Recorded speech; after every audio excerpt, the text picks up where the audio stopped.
Welcome back to Movies TV Mad. You can follow me on Twitter at Movies TV Mad, and welcome to tonight's live show. Our main headline tonight: No China for Black Adam? Because there's been no clarification on this officially. I think Luis Fernandez, the box office analyst, has been arguing with some fans over this, but it does look like there's going to be no China for Black Adam. Also, maybe, just maybe, Black Canary isn't going forward on HBO Max, so we can discuss that as well. So, very interesting. Let's just type that out, by the way, while we're here.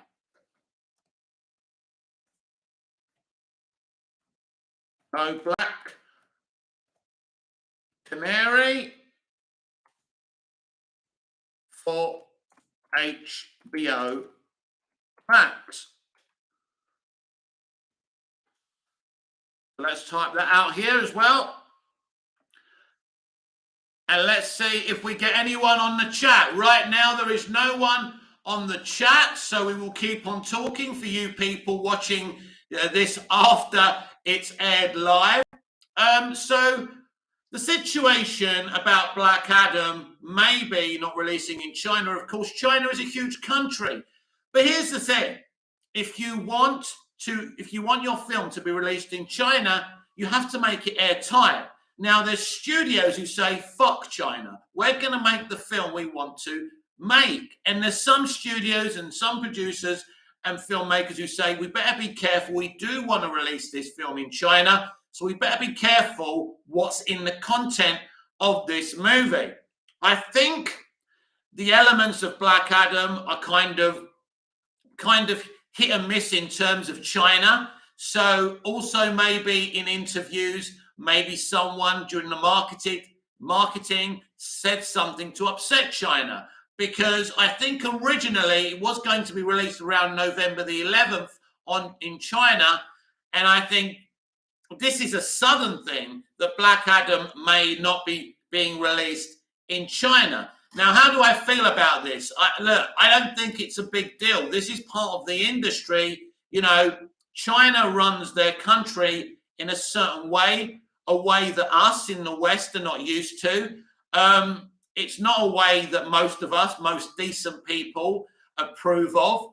And, you know, it's not, look, for the studio, of course, it's always a little bit negative for a film not to be released in China. It's a huge country. There's money to be made. And considering, let's just say, the solid box office of Black Adam, without it being magnificent, it really would have kind of helped to boost Black Adam if it would have been released in China. But as I say, there's no solid information one way or the other. People don't really know. I don't know for sure if Black Adam will be released in China, but at the end of the day, it is what it is, and you just have to accept it. You know, sometimes your movie will be released in China, and sometimes it won't be. Ultimately, I don't think it's a big deal. David Zaslav seems very pleased with Black Adam, or that's what he's saying. So I'm sure that Warner Brothers Discovery and the CEO, David Zaslav, knew that this wasn't going to be anywhere near $1 billion or 600 or 700 million. They have their own projections, their own targets. So they know potentially what kind of money these films are going to make. I always projected for Black Adam that it would make around Shazam money. It's looking like that. Is it this weekend that Wakanda Forever is released? So that's going to be the big hitter of this weekend as well. So yeah, I didn't expect Black Adam to have a huge box office, and I'm quite sure Warner Brothers Discovery didn't think that Black Adam would have a huge box office either. Now, you can talk about that in the chat, and I'll respond to it if you want. But I also want to talk about the other thing. There's also a rumor going around that Black Canary is now not happening. Now, Misha Green, I think it's Misha Green, is running that baby, or was running that baby. but she's also been writing this, apparently, a bit like Patty Jenkins and Wonder Woman 3, for a long time. So it wouldn't surprise me if this is not happening. Now, I'm related to DC, but connected to HBO Max. Right at this moment, there's breaking news that Westworld has had an official cancellation. Not surprised about that, considering the kind of progressive writing that goes on in that show. And Zaslav certainly is a non-progressive. And I think you're going to see a lot of things cancelled along those lines. But we're here to talk about lots of different things here tonight. And basically, the subjects we talk about are entirely up to you. I'm just setting the stage. MSGT Westworld was drowning in past season 2. Yeah, it had a very, MSGT had a very progressive kind of line of storytelling. It's something that Zaslav isn't in favor of himself. And you're going to see a lot of these things as well. Now, to be honest with you, I pretty much only saw the pilot episode, the first episode of Westworld. I thought it was good. Now, personally, I'm a fan of the original movie. It was great. I mean, this was epic. It had a huge budget. But when these things are cancelled, they look at the numbers, the ratings. It's an expensive show to make. They've had 4 seasons. 4 seasons is a lot of seasons, especially in terms of something that costs so much. This has got the kind of budget of a feature, going through the theatrical system. So at the end of the day, you can understand why they've cancelled it. But if you're a fan, you're going to be upset. MSGT, Yul Brynner, oh my God, what a legend. What a legend. The 10 Commandments, The King and I. The guy was an icon. What an actor that was, by the way. The world had a lot of talented people in this industry in its past. But yeah, so that's cancelled, and Black Canary looks like it may not be going forward. Also, there's another rumor, which is DC connected, that The Rock's Black Adam could appear now in Shazam! Fury of the Gods. That's not the original plan. That wasn't the original plan, but it looks like that's what's going to happen, that he'll probably appear in some post-credit scene. But yeah, I think it's time to connect the dots. If we are continuing with this DC universe, this former DCEU, we need to connect the dots, because that's what the audience want. That's what the audience have come to expect, thanks to the Marvel Cinematic Universe. And it's what most DC fans want as well, a connective tissue. So Hamada was already going this way, but Gunn and Peter Safran, I keep on forgetting the guy's name, but Gunn and Peter Safran are definitely going to go, with the connected tissue. And I think it's fun. It's fun to have Superman be in a post-credit scene. It's going to be fun to see Wonder Woman in Shazam! Fury of the Gods. It's going to be fun to hear Supergirl and Superman mentioned in Blue Beetle. Maybe they may even shoot something for that movie, again, to have some connective tissue. Because if you listen, there's no point having a connective franchise if it's not connected. And for too long, the DCEU, as it was, has been too busy mentioning people but not showing people. And I think not a lot of people like the Suicide Squad movie, the first one, but one of the most fun things about the Suicide Squad is the Batman cameos. You get some good Batman cameos, and you get a great scene with Amanda Waller and Bruce Wayne, and that's connected to Justice League. So that was at a time when Zack was running things, he was trying to connect the dots in his way. Not everyone kind of felt what Snyder was doing was their cup of tea in terms of the DCEU, but he was trying to connect the dots. The studio didn't allow him to connect the dots with Wonder Woman because of the bad reviews of Suicide Squad and BVS. They got a little bit scared, and that was a shame. And so, yeah, no point in doing a connective universe if you're not connecting. And so what I expect moving forward is a connective universe, not an extended universe, a connected one.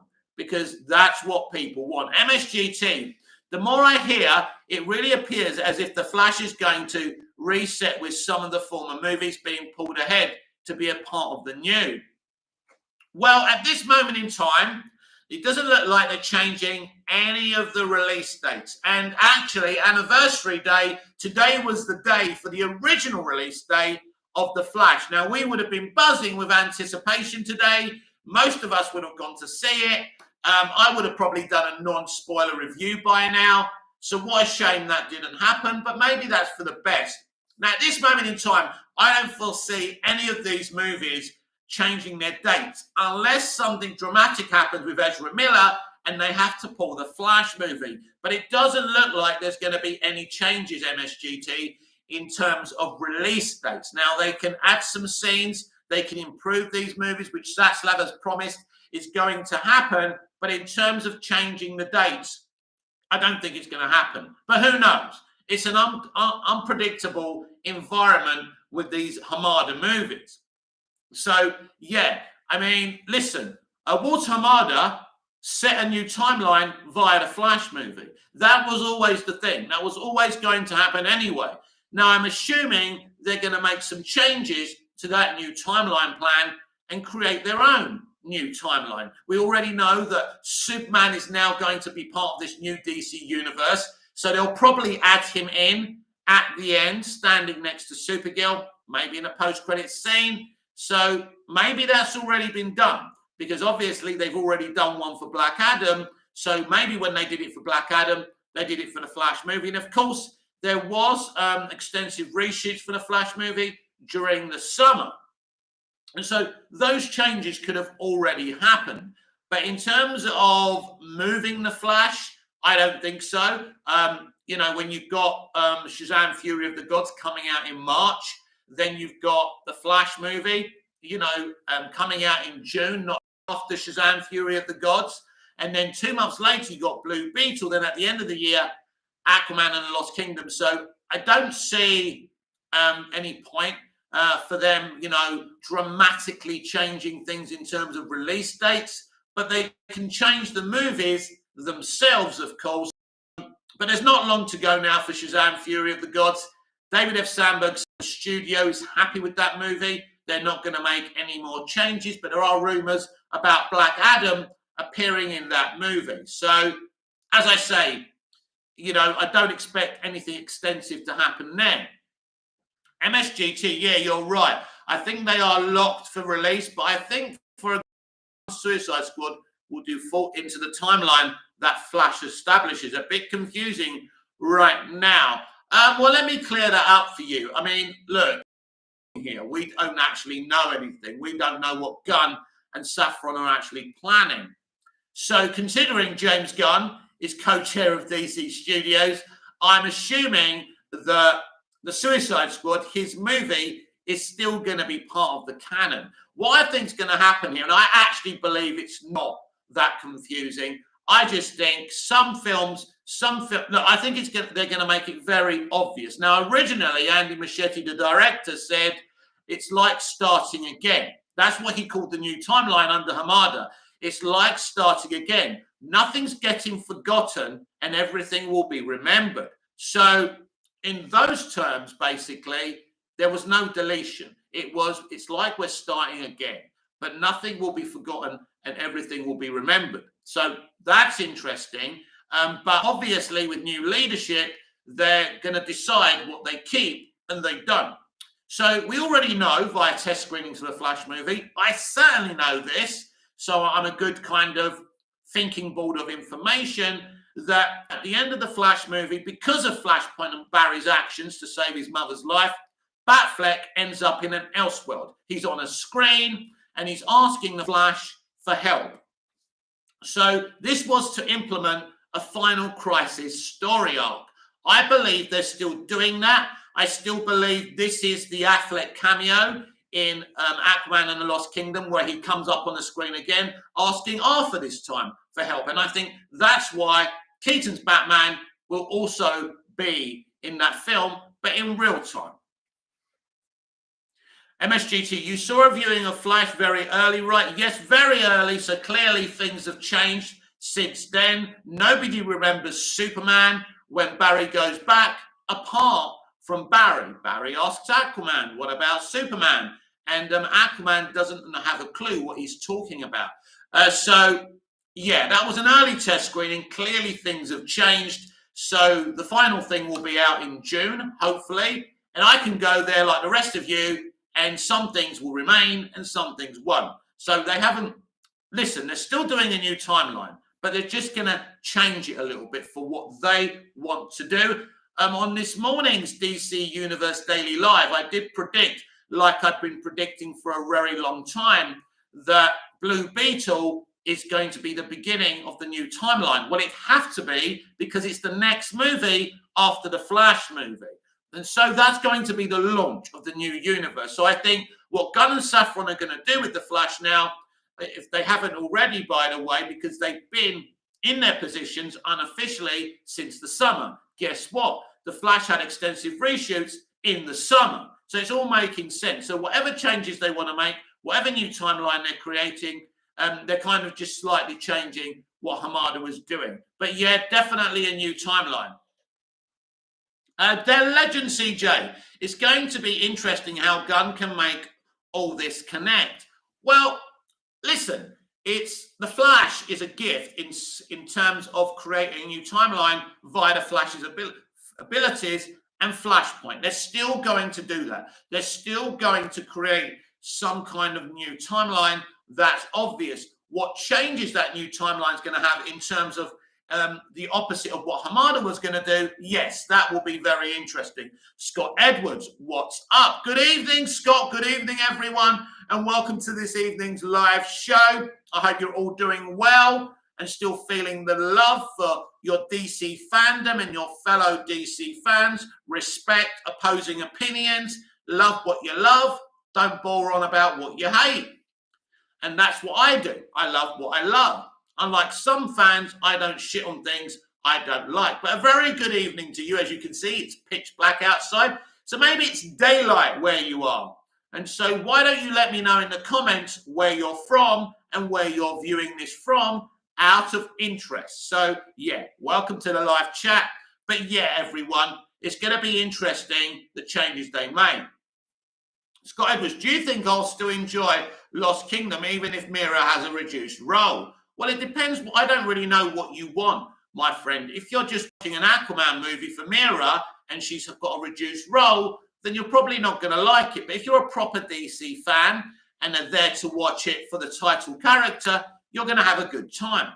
The Legend CJ, do you think they will retcon Dick Grayson's fate? I hope they introduce the Teen Titans. Oh, yeah, definitely. That's going to go. Snyder killing Dick Grayson off screen was, as I said before, absolutely ridiculous. And things like that will be quashed immediately. You don't want a DC universe without fucking Dick Grayson. It's ridiculous. So this new timeline may even give us a younger Batman ultimately. Bad Super, I was watching a little bit of Superman, the animated series earlier. That show is so good. It really is. One of my favorite versions of the character. Yes, yeah, definitely, yeah. Superman, the animated series, is as iconic as Batman, the animated series. Scott Edwards, Mira was amazing in the first Aquaman. She was one of my favorite parts of the movie. It does sound like, Scott, you're more interested in Mira than the others. So you've answered your own question, really. You're going to the cinema to watch Mira. You're going to see a little bit of her, but she ain't the movie. She's pregnant in the movie. She's laid up a bit. That's her role in the movie. And that's mainly because of Amber Heard and the controversies that surround her, unfortunately. But if you're going for her, you're going to be disappointed. No, I'm not going for her. I'm going for the whole Aquaman thing, right? And a DC movie. I'm a DC fan. But it sounds like you're really only interested in Mira. I apologize for making those assumptions if I'm wrong. But the Legend CJ, do you think in the future after Crisis, they will recast Batman for this new DCEU? Yeah, look, something has got to give here. You can't have Keaton as the main Batman. Now, if Batfleck's going to remain, and that depends, because if they're actually keeping with Hamada's Final Crisis story, he's going to be stuck in the Elseworld for some time. So yeah, eventually we're going to get a new Batman, or they're going to use Pattinson, one or the two. Scott Edwards, oh, don't get me wrong, I'll still go to see the movie. I love the Aquaman lore. MSGT, the beauty of Mira having a smaller role in Aquaman 2 is that they can recast for the future without great disruption. This situation should have happened in this movie, MSGT. You either stick with Amber wholeheartedly and she's front and center with Aquaman like she was in the first film, or you recast Amber. It's as simple as that. I'm not that passionate about recasting her. I like her, but at the end of the day, if she's going to affect the box office and you deem that's the thing, then you recast her. You don't reduce her role. And now we're in a situation where this film could be hurt in the box office because of that situation. Scott Edwards, they still have time to recast. They could do that, Scott. They could do that, Scott. They must be aware there's going to be a boycott. Now, I don't know how big that boycott's actually going to be, and that's the issue here. But you're right. You know, this film is not released to the end of 2023, so there's lots of time. I mean, they've already started reshoots a few weeks ago. I don't know if they've finished them yet. Jason Momoa released a deleted picture of him addressing the UN, so I don't know if it is a deleted scene, actually, or if they're still keeping it, but it's definitely a scene. So he's starting to tease the movie, that's for sure. He's the one who teased Affleck returning, but again, people have made a lot of assumptions about that cameo. And unlike Henry Cavill, Ben Affleck hasn't confirmed if he's going to remain in the new DC universe. MSGT, I figured that with the 8 billion debt, Zaslav could only get away with doing so much to fix these Hamada era movies. Not really, MSGT. You know, obviously there's a debt there. You know, this happens with mergers all the time. And also, the problem is Warner Brothers has been run badly by a multitude of previous leaderships. So he's just tightening the company's belt. So he isn't going to allow these movies, you know, because he needs to invest in these movies. He's already said they're great and we're going to make them better. So he's quite happy to reinvest in these movies to make them better. The billions of dollars of debt don't affect them making good content going forward. Scott Edwards, right now, let's get excited about Shazam! Fury of the Gods. Movie looks solid. And that's what it is, a bit like Black Adam, solid. So, and that's an issue. It's solid. It's another solid movie. Going to make the same money as the last Shazam, probably. So, yeah, I think fans will enjoy it. But, yeah, it ain't going to be like the greatest comic book movie of all time. I'm sure we were all aware that it was never going to be the greatest comic book movie of all time. But I'm excited for it. I'm excited for it all. 4 movies next year. Really exciting. Just to reiterate the rumor that the Black Canary HBO Max show could maybe not be happening. John, do you think The Witcher will do well without Henry Cavill? No. And Enola Holmes wouldn't do well without Henry Cavill either. Scott Edwards, is Wonder Woman in the Flash movie? Yes. That was an easy one for you, Scott, weren't it? She's definitely in the Flash movie. So is Aquaman. And with Henry Cavill now, the only one not set to appear is Cyborg. I believe he will appear in the Flash movie. And if Ray's not coming back, they're going to recast the character, which is what Jeff Johns threatened him with when he was causing him problems during the reshoots for Justice League. Scott Edwards, only Flashpoint timeline version or both? From what I saw, if you're asking me that, and I shouldn't really be saying anything, as far as I can remember, she's in the real time, not Flashpoint. But of course, by now, things could have changed. But I don't think she's going to appear in it that much. MSG2, I think they could get Fisher back easy now that Hamada is out the door. Yes, but it all depends on the Jeff Johns situation. Rumours are he's helping redevelop that Green Lantern show. If that's the case, maybe Fisher won't want to come back. And I don't think that Zaslav's going to overly make concessions for one actor. So If he doesn't come back, he'll have to be recast. Let's see. Let's hope he does come back. The rest of them are coming back. So, you know, he's no more special than Ben Affleck or Henry Cavill. In fact, he's less special than those lads. So, yeah. Scott Edwards, is RF in Flash movie? Don't know what you're talking about. MSGT, oh, I didn't know he had an issue with Johns too. Oh, yes. Oh, yes. Him and Johns clashed very badly behind the scenes because Fisher wanted to stay faithful to Zack's vision, but of course that was the whole point in changing Zack's vision. The Legend CJ, the Flash screening you saw, does it have some similarities to the animated movie? Not really. Scott Edwards, Reverse Flash. Well, I'm not going to say anything. I'm not going to say anything. Not the Reverse Flash you're thinking of, anyway. MSGT, yeah, don't spoil. Yeah, I'm not. People need to stop asking me questions about that film. But I saw it earlier on. Things have obviously changed. We're just going to have to go and see the movie at the end of the day. I'm going to have to go and see the movie because a test screening isn't a completed movie anyway. It's a movie that you get to see so you can inform them of what shape it's looking in. That's the point. Personally, even though I like going to them, I think that test screenings today is a hackneyed idea. And probably I prefer what Disney do, which is they get people who work for the company to look at their movies. Scott Edwards, I'm excited for the Flash film. Yes, it's going to be a really great crossover, loads of Easter eggs, loads of cameos. And, you know, Ezra Miller is absolutely fantastic in the film. He's nearly in every single scene.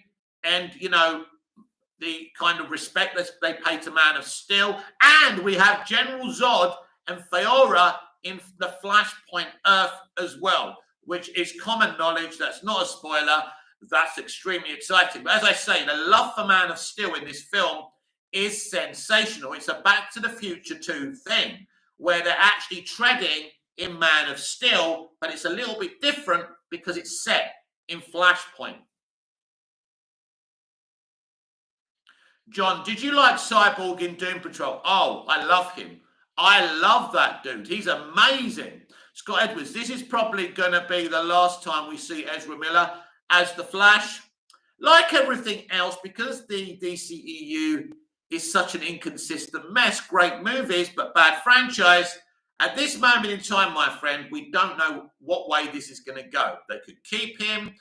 James Gunn had a good experience with him when he cameoed in Peacemaker. So anything can happen here. So it's not a foregone conclusion that Ezra Miller is done. No one said that. Ezra hasn't said that. And until it happens, we're going to have to just make the assumption that he's the Flash for now, because nothing official. It's just internet rumor that he's done. No one has confirmed that Ezra Miller is done, and he may not be done. Now, he's officially apologized. He's apparently getting help for his issues. So he may not get the sack. He has to behave himself, though. There's no messing around now. This is why he stopped messing around, because they threatened him with cancelling the movie. The Legend CJ, General Zod will be alive in the new timeline. Well, not from what I said. No, look, enough questions on that, right? Where are we? Scott Edwards, will the end of The Flash still establish the new Justice League, you think? Yes, there's going to be a new Justice League, and whoever they decide to keep stays, and whoever they don't doesn't stay. And I think we will see that. Now, personally, if it was my film, I would have had the Hall of Justice when Barry comes back to a New Earth 1. I would have, I would have Watchtower. I would have Barry coming back and seeing, like, the Hall of Justice suddenly there. It will be so awesome. Ryan, Dawn of Hope, DCEU fan cinematics. Is it actually true that Black Adam won't release in China? If it is, the film is dead. Right, this is not the disaster that fans... Everything's a disaster to fans, isn't it, these days on the internet? Listen, as I keep on saying, this is part of the industry. You've always got this threat of not being released in China. It's just one of those things. Black Adam is going to finish off without China finishing on Shazam money, just a little bit under or over. David Zaslav, the CEO of the studio, has already said he's happy with Black Adam. So he knows about China one way or the other. At the moment, there's no clarification officially about China. But I don't think it's a disaster. Of course, they would have wanted that money. But when you make these films in the West, there's always a threat you might not get to release them in China. It's just the way of things. Scott Edwards, the Flash out where Miller's legal problems land him.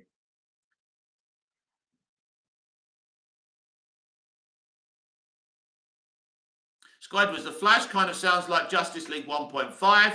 Kind of.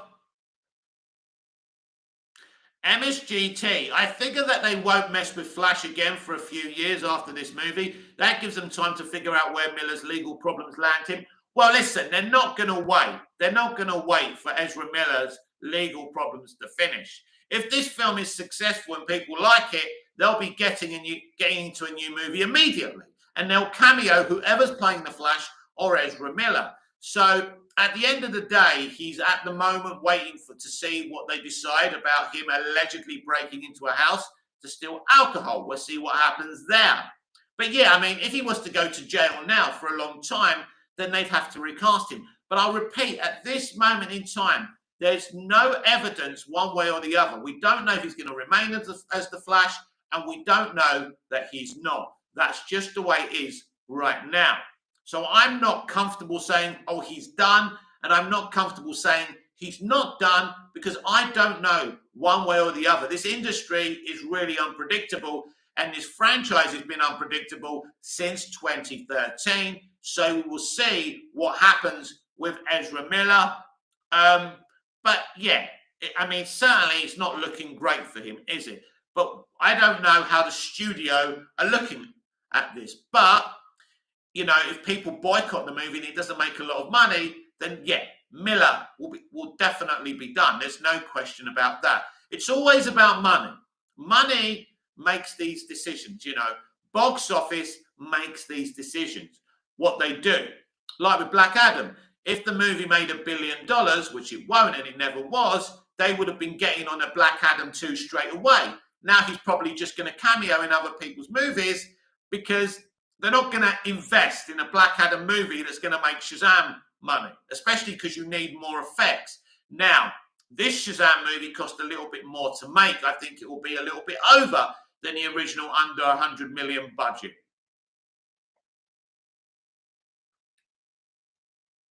John, I thought the villain in Doom Patrol Season 1 was great, but I can't remember the actor's name. But Season 1 was the best version of Doom Patrol, and then they kind of went with, you know, Black Lives Matter and all of that. And then it kind of...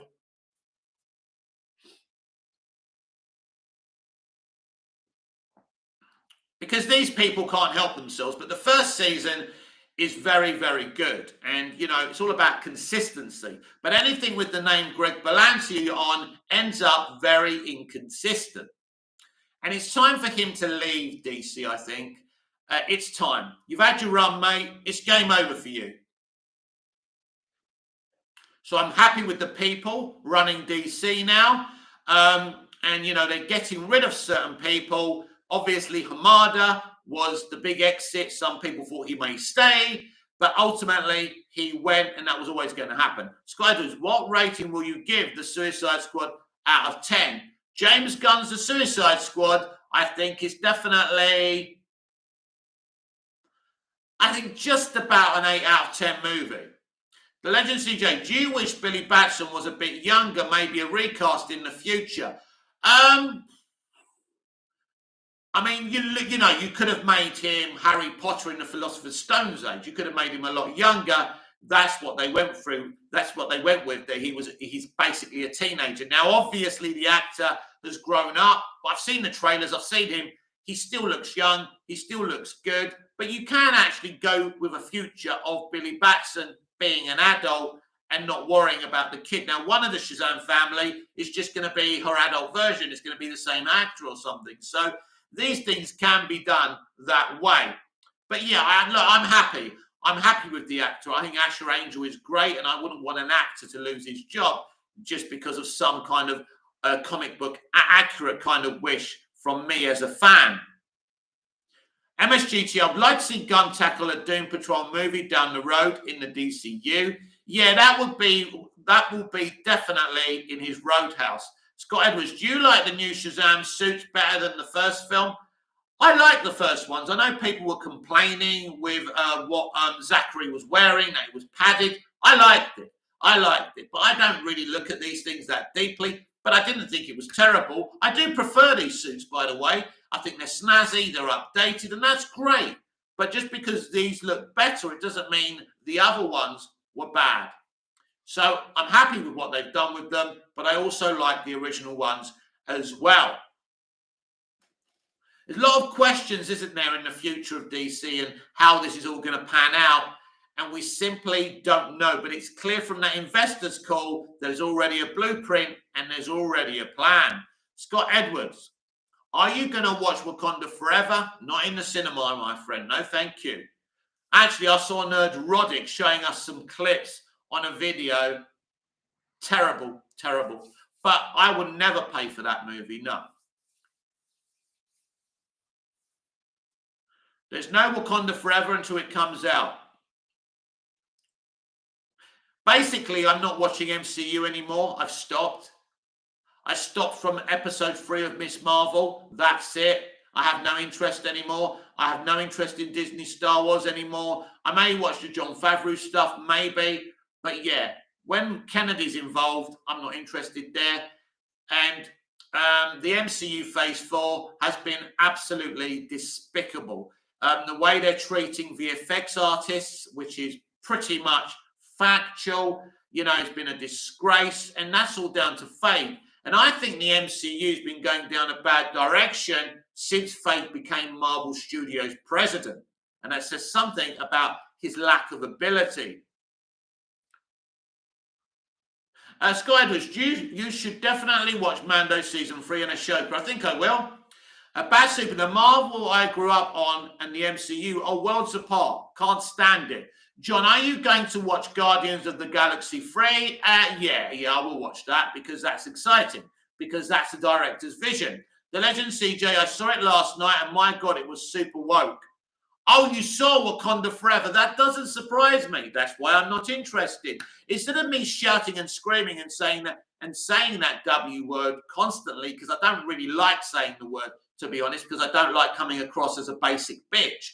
But yeah, instead of moaning about it, I'm just not going to consume it. It's not meant for me. They don't care if I watch it or not. It's not for my demo. They hate straight males anyway. So you hate me. I don't want to consume your shit. Snap.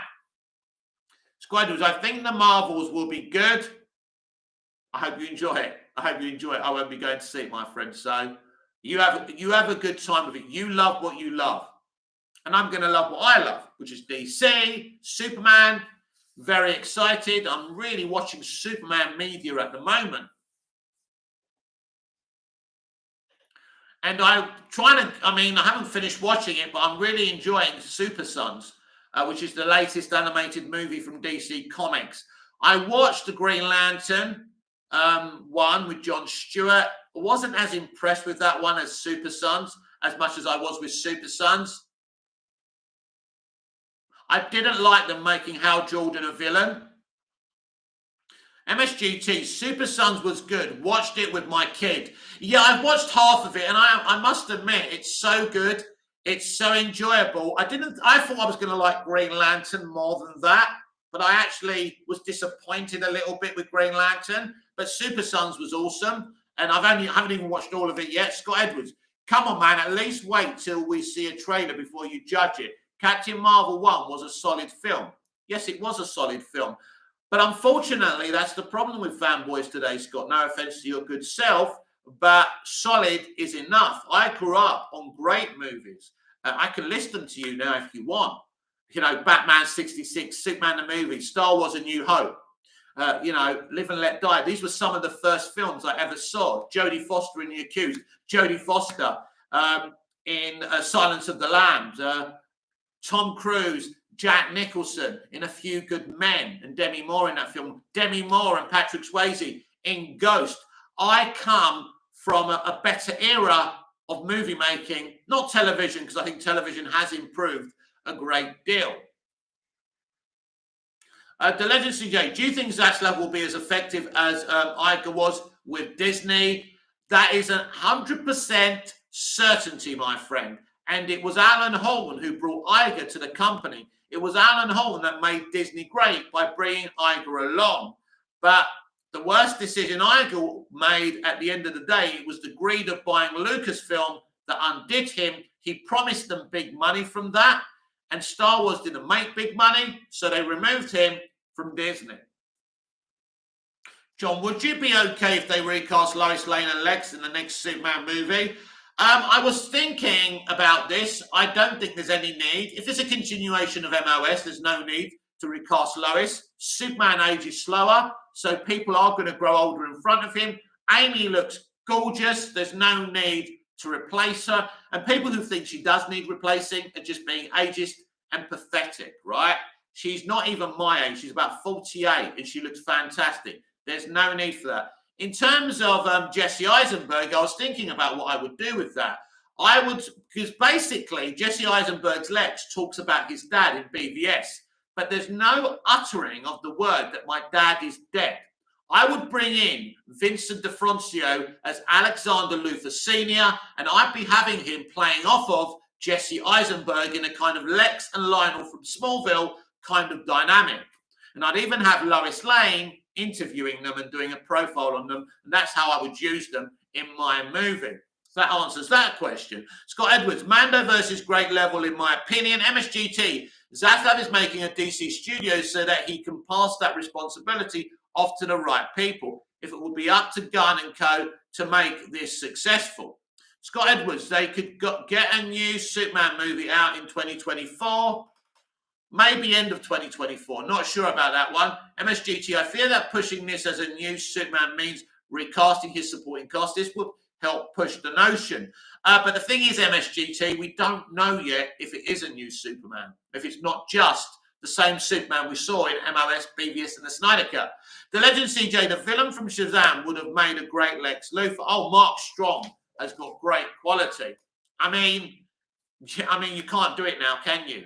I mean, you could do, but yeah, they can't do it now. But I've always liked Vincent D'Onofrio as Lex Luthor because I'll tell you why. Because he looks like the one in the animated series as well. So he would be fucking perfect. But you're right about Mark Strong. He's been in the Green Lantern movie. He was absolutely the best fucking thing about the Green Lantern movie. Because say what you want about Green Lantern, but the stuff on Oa was absolutely top draw. It was the other stuff that was problematic. Now, the costumes weren't great, but the actual dramatic elements and the look of OR was stunning and fantastic. Scott Edwards, why didn't they bring back Sivana for Shazam 2? Well, we had a post-credit scene with the other little thing, didn't we? And they decided they weren't going to use any of that. And that's disappointing. Now, who knows? Sivana may have some kind of cameo, secret cameo, which would be great. But you'll have to ask not Alan Heinberg, David F. Sandberg about that. They decided to go, obviously they wanted female villains. This was Hamada's blueprint to go MCU kind of thing. So that's why they're there.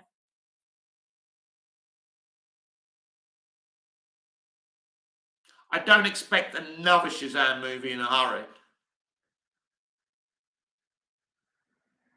It all depends what it does in the box office as well. But I don't expect a huge box office for Shazam. Same as Black Adam, not a disaster, not record-breaking, just okay.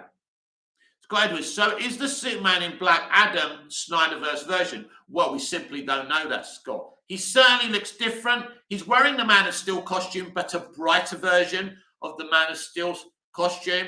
I would have to, at first I thought he could be Elseworld. He could be new Flashpoint timeline. Who knows? We're going to have to wait and see. these are questions that are going to have to be answered sooner or later. There are 11 of you in the chat. A very good evening to you, but please can you smash the like button? I promise you, you won't have to pay any money. It won't come out by direct debit. It'll be really good for my channel if you could smash the like button. I hope I'm entertaining you. I hope you're enjoying it. So if you are enjoying the shit that's coming out of my mouth, please smash the like button. I would really, really appreciate that. And we'll be friends for life. John, when do you think we will see the next Spider-Man movie? Well, this is interesting, John, because since Spider-Man No Way Home, there's been no cameos. So that's interesting. Now, what you've got to understand, Kevin Feige, Marvel Studios and Disney have no rights over that character. It's up to Sony what they decide to do next, and only Sony. Scott Edwards, Mando versus only Star Wars I care about right now. Fair enough. Listen, at the end of the day, I've said it before, I like Mandoverse. It's okay. It doesn't totally feel like Star Wars, but I like it, right? But at the end of the day, the Star Wars that I loved was George Lucas's Star Wars.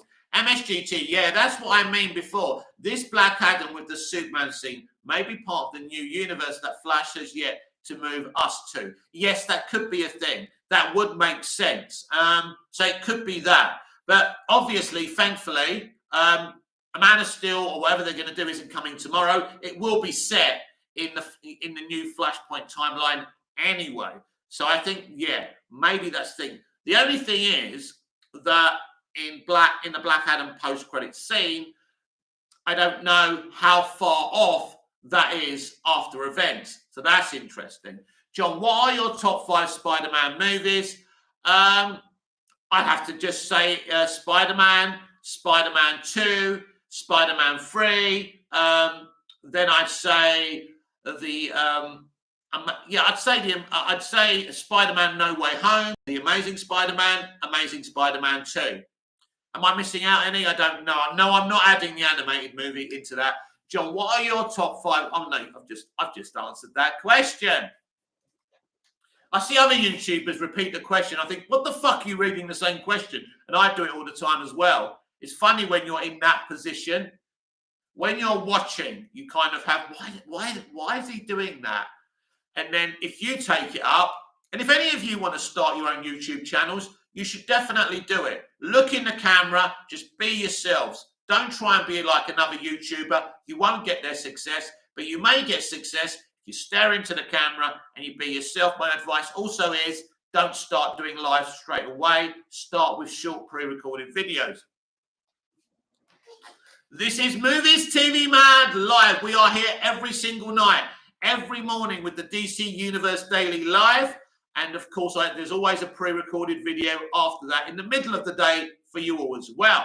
Scott Edwards, I read a theory Moff Gideon might be working for Grand Admiral Thrawn.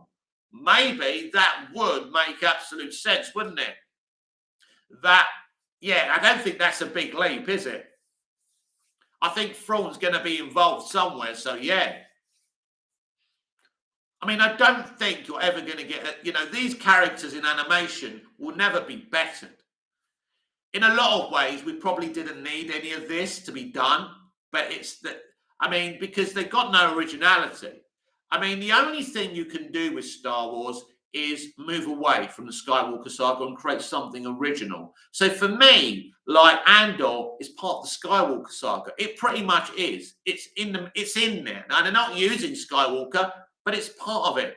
For me, the best thing for Star Wars is to move years in advance or even years in the past, prior to like a Phantom Menace, and just do something original. Personally, I think Star Wars was always only meant to be those 6 movies or 9 movies because he was, George was going to do his own sequel trilogy. And I think after that, there's no worth in Star Wars, if you ask me. The Legend CJ, they should use the Old Republic. Those games are so amazing. And the lore as well. Well, this is where Disney are sadly lacking, and progressives are not interested in giving you good Star Wars or good entertainment. That's the problem. But as you say, we have the games. There's lots of great stuff in those games, right? You've got you've got like fan fiction, you've got fan novels. They're all there. There's great stuff, but they're not interested. And that's a shame. Scott Edwards, we don't know where Ezra and Thrawn have been all these years. Maybe down the pub. Who knows? Who knows? I mean, we also don't know. Are they're kind of continuing, like Clone Wars is canon, and they're kind of just diving into live action, aren't they?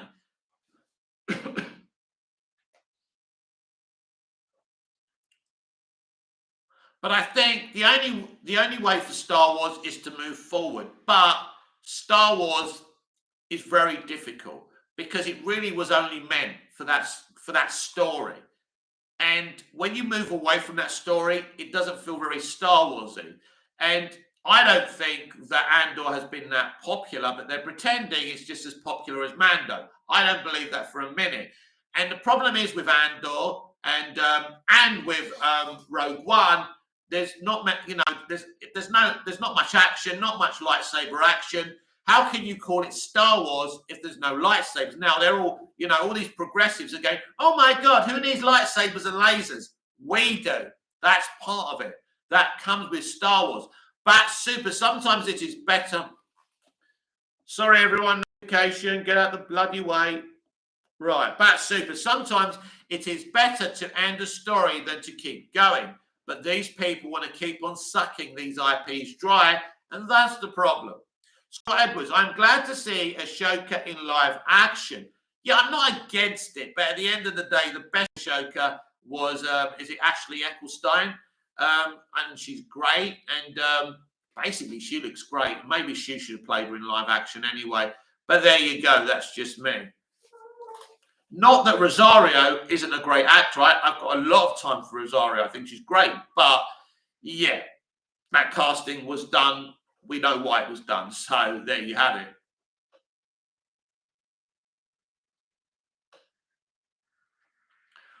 But ultimately, I don't think Star Wars will ever thrive like it did under Lucas. Even the prequels, even though they were hated, people went to see them.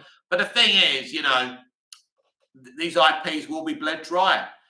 John, a new Evil Dead movie is coming out next year. Oh, good. Another IP they're sucking dry as well. They're just not going to stop, are they? They're just not going to stop killing all the great stuff. But the great thing is the originals still exist, and they're the things that I'm going to keep on consuming, not the shit they're rebooting. So, I mean, I was never into Evil Dead anyway, but yeah, they're just... I mean, what are they going to do next? Remake Titanic? This time they both get in the boat at the end? They just don't stop. They've got no originality whatsoever. It's funny, they asked Quentin Tarantino if he'd make an MCU movie. He goes, those directors are workers. I'm no worker. I don't need a job. So Tarantino is fucking hilarious. He really is. Yeah, they made a bunch of Halloween films and they were shit. Scott Edwards, did you like Cad Bane as villain in Book of Boba Fett? Do you know what? I don't think I finished that series, Scott. I kind of lost interest. I think I did watch some of it.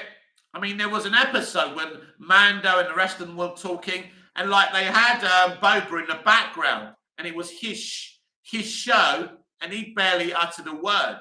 It was ridiculous and insulting to the character. But I always said that Boba was never going to work in his own movie or his own TV show because he's not that interesting of a character.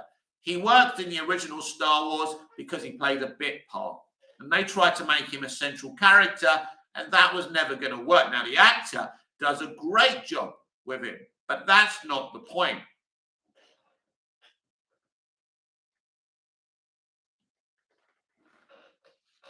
Thank you for the likes, everyone. Thank you for the views. This is Movies TV Mad. We're talking DC. We're talking Star Wars. We're talking anything you want to in general. Let's stick to entertainment, movies and TV. Today, I had a really good time listening to the V director's commentary by the legend that is Kenneth Johnson. Now, Kenneth Johnson created the Incredible Hulk series back in the 70s and 80s. And V was a fucking brilliant thing, and I learned lots of information about that show, or at least the first 2 episodes of the original miniseries, and that was a lot of fun for me. I'm sure you don't even know what I'm talking about, but there you go.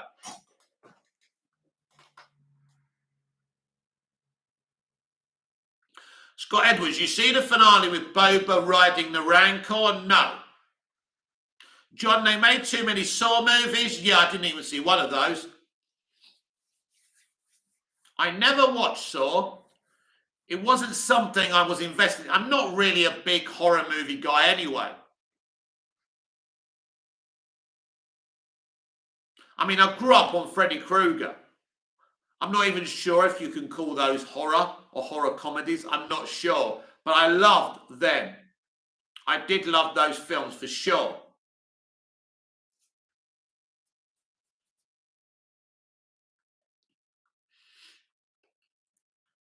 I'm at a stage, I'm 50 years old. I'm not just going to consume anything that's on just because it's connected with IPs that I once liked.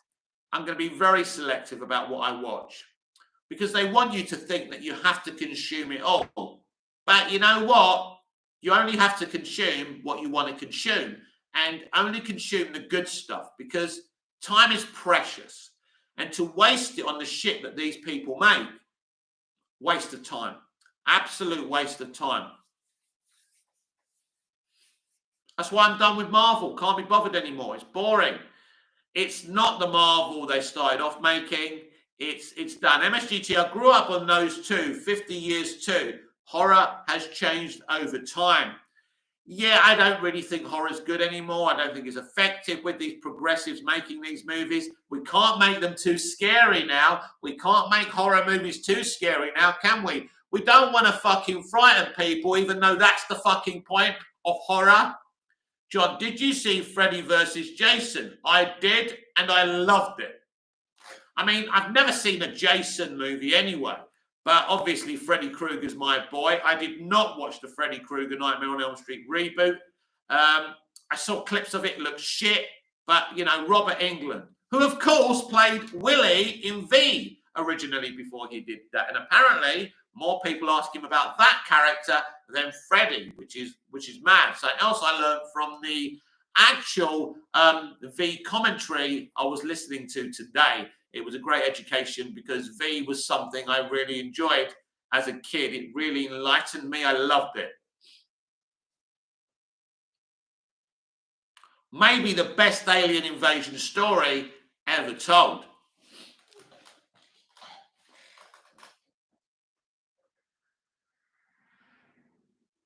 Nancy!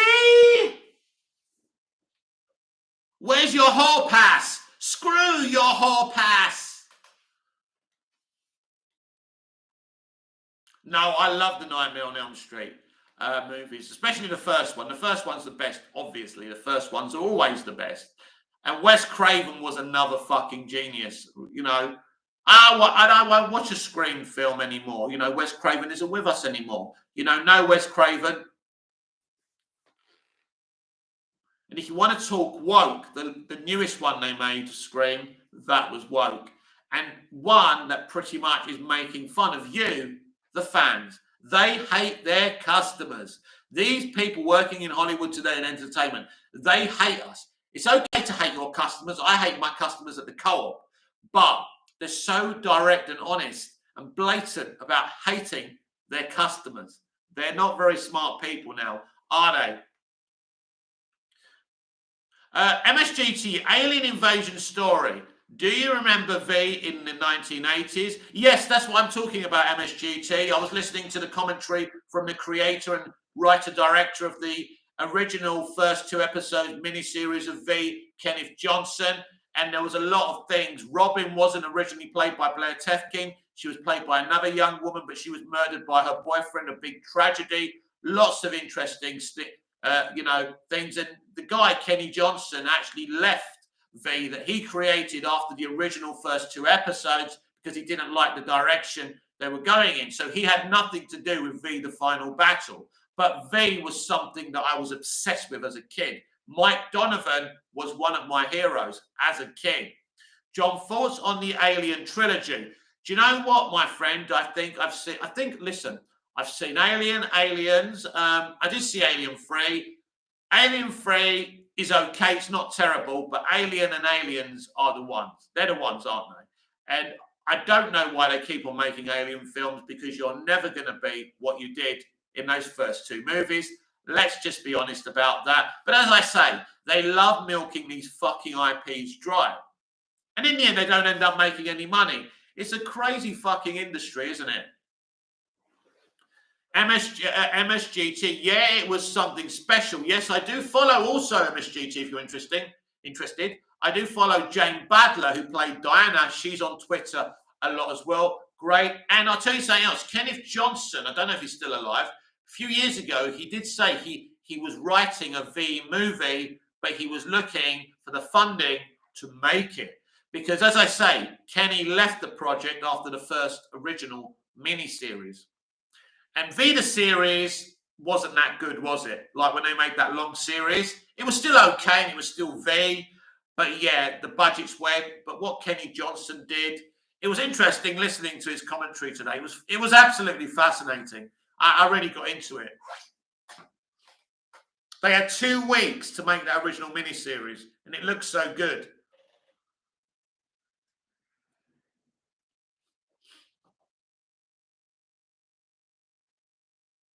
And the whole thing it was an analogy of the Second World War and what the Nazis did as well.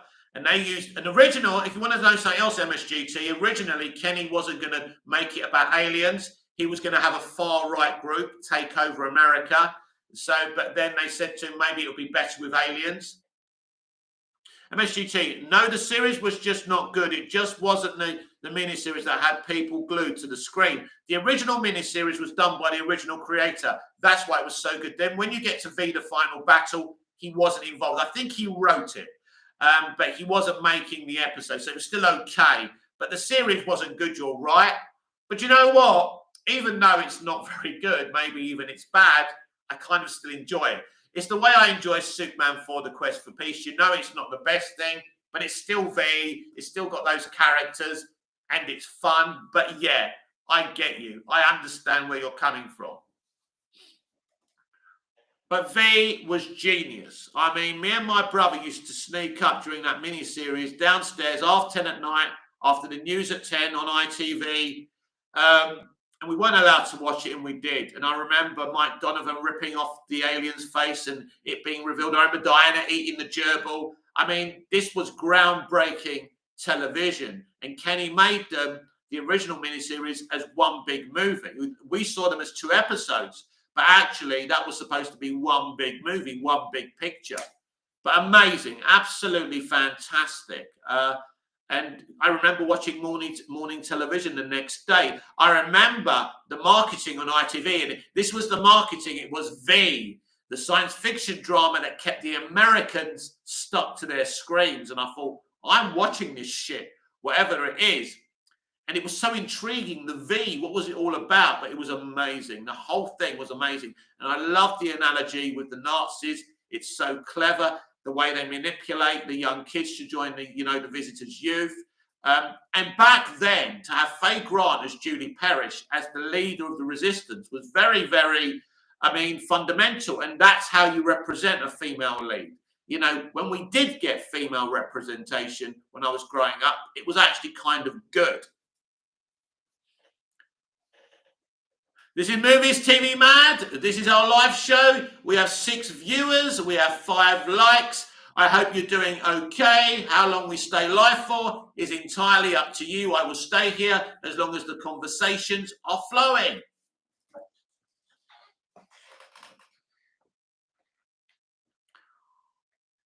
There's not much news out there, and no DC news. James Gunn posted something funny today about him and Peter Safran playing a game to decide on decisions when they don't agree on something. So, yeah, that was a little bit of fun.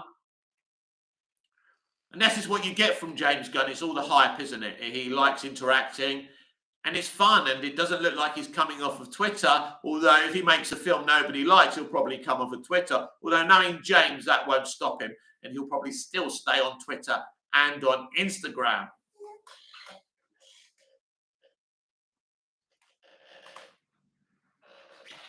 I was actually blocked on Twitter by Neil Gaiman,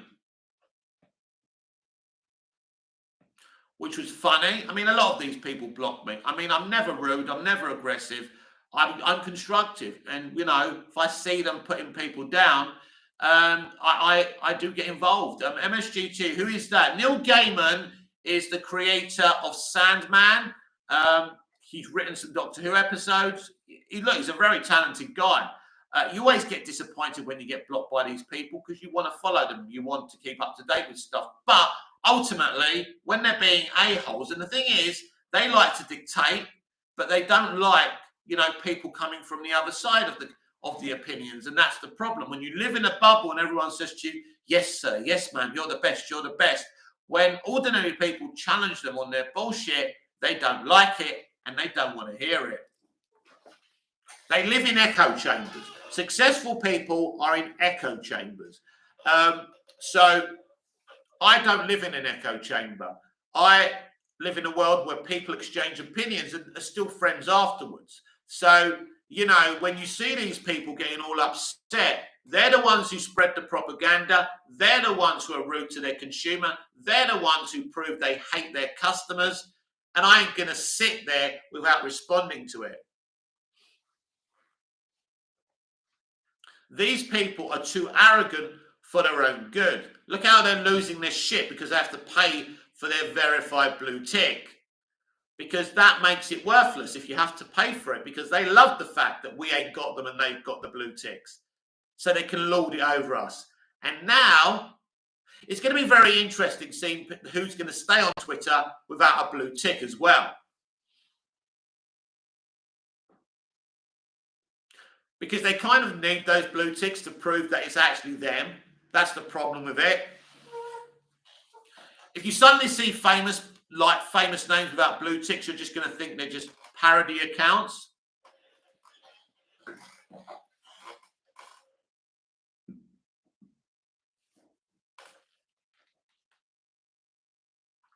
But it's been a fun couple of weeks to be a DC fan with the Henry Cavill return, to James Gunn and Peter Safran being announced, Black Adam, and, you know, so it's been a busy few weeks, hasn't it, for sure. And maybe we're going to have a bit of a lull now. John, could you give me your thoughts on the Quantum Leap reboot? Yes, I don't like it, my friend. It's very disappointing. I don't really understand the point of Team Quantum Leap. I think you've got the guy from Ghostbusters who could have been kind of the one who helps, you know, the guy who's leaping, and that would have been greater representation, having a black guy and an Asian guy, you know, being the leaper, and the one who assists the leaper would have been great. But then you've got Al's daughter, and Al's got quite a few daughters, by the way. You could have had the daughters running Project Quantum Leap with one of the daughters helping the guy who's leaping, but it's very bland. And the leap is actually an afterthought.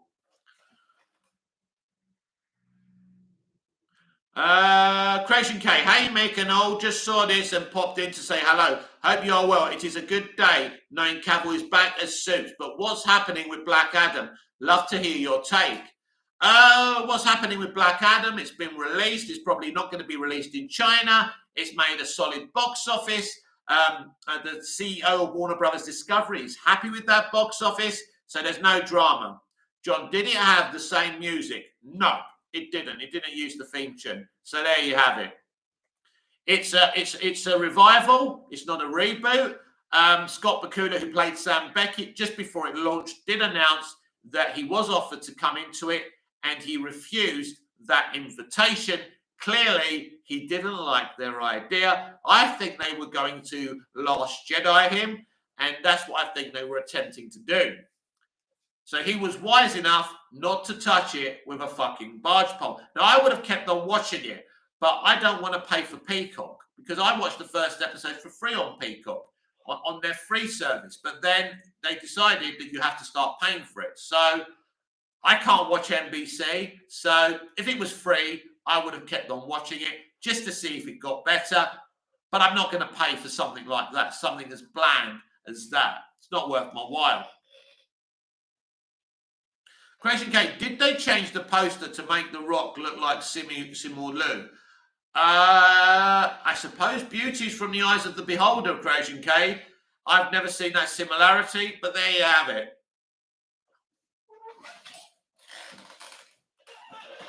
Creation K, Marvel and Disney dogs can't get enough of China's money.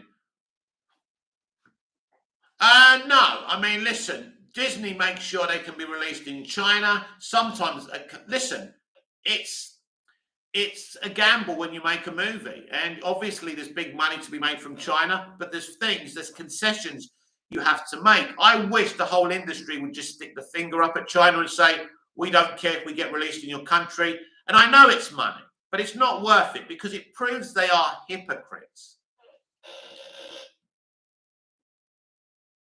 It's one of those things. You can't judge if China are going to let you release your movie there or not, because they could see one petty little thing and say, nah, you're not releasing it there. It's nobody's fault. It's one of those things. It doesn't really matter.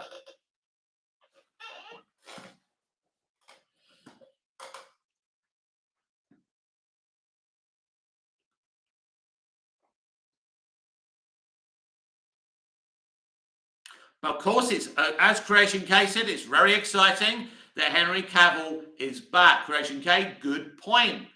I do like to make some good points sometimes.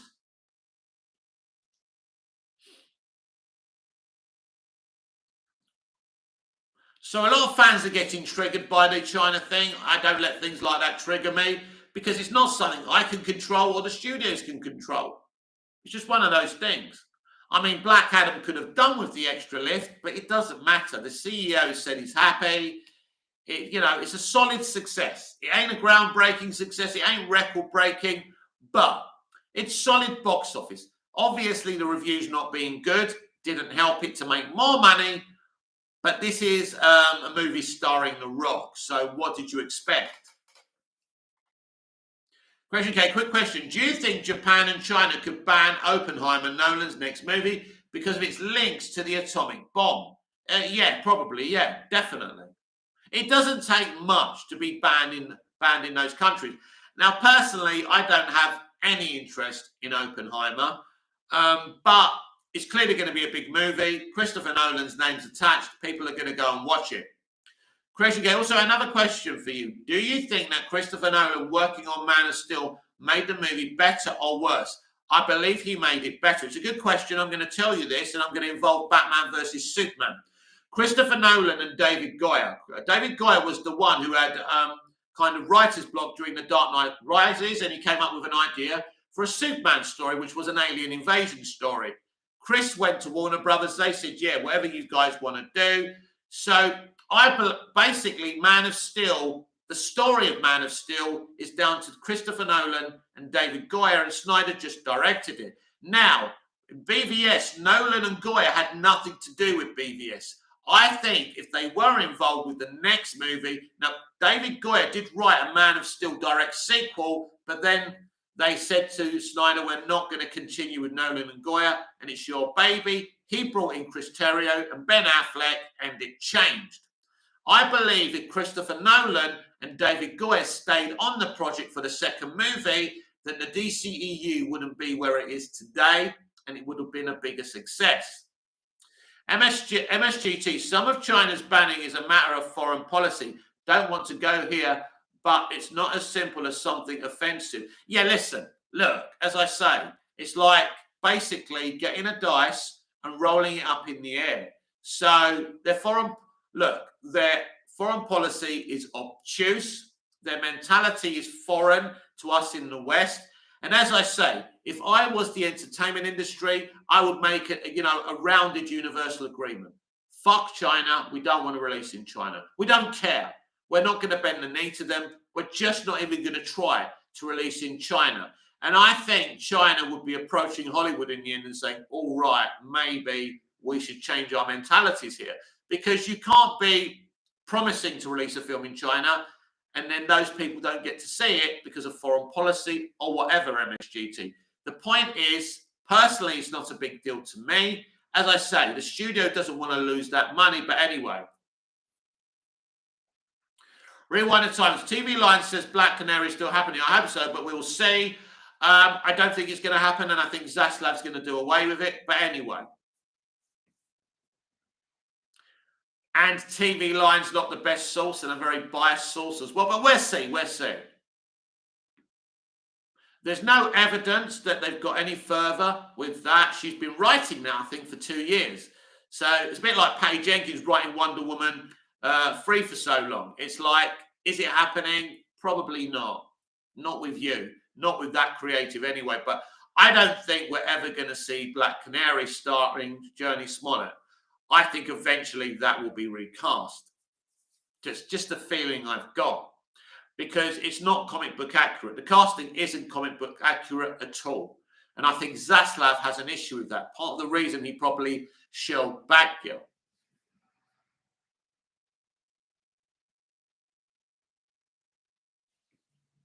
I think TV Line blocked me as well. I've been blocked by a lot of accounts on Twitter.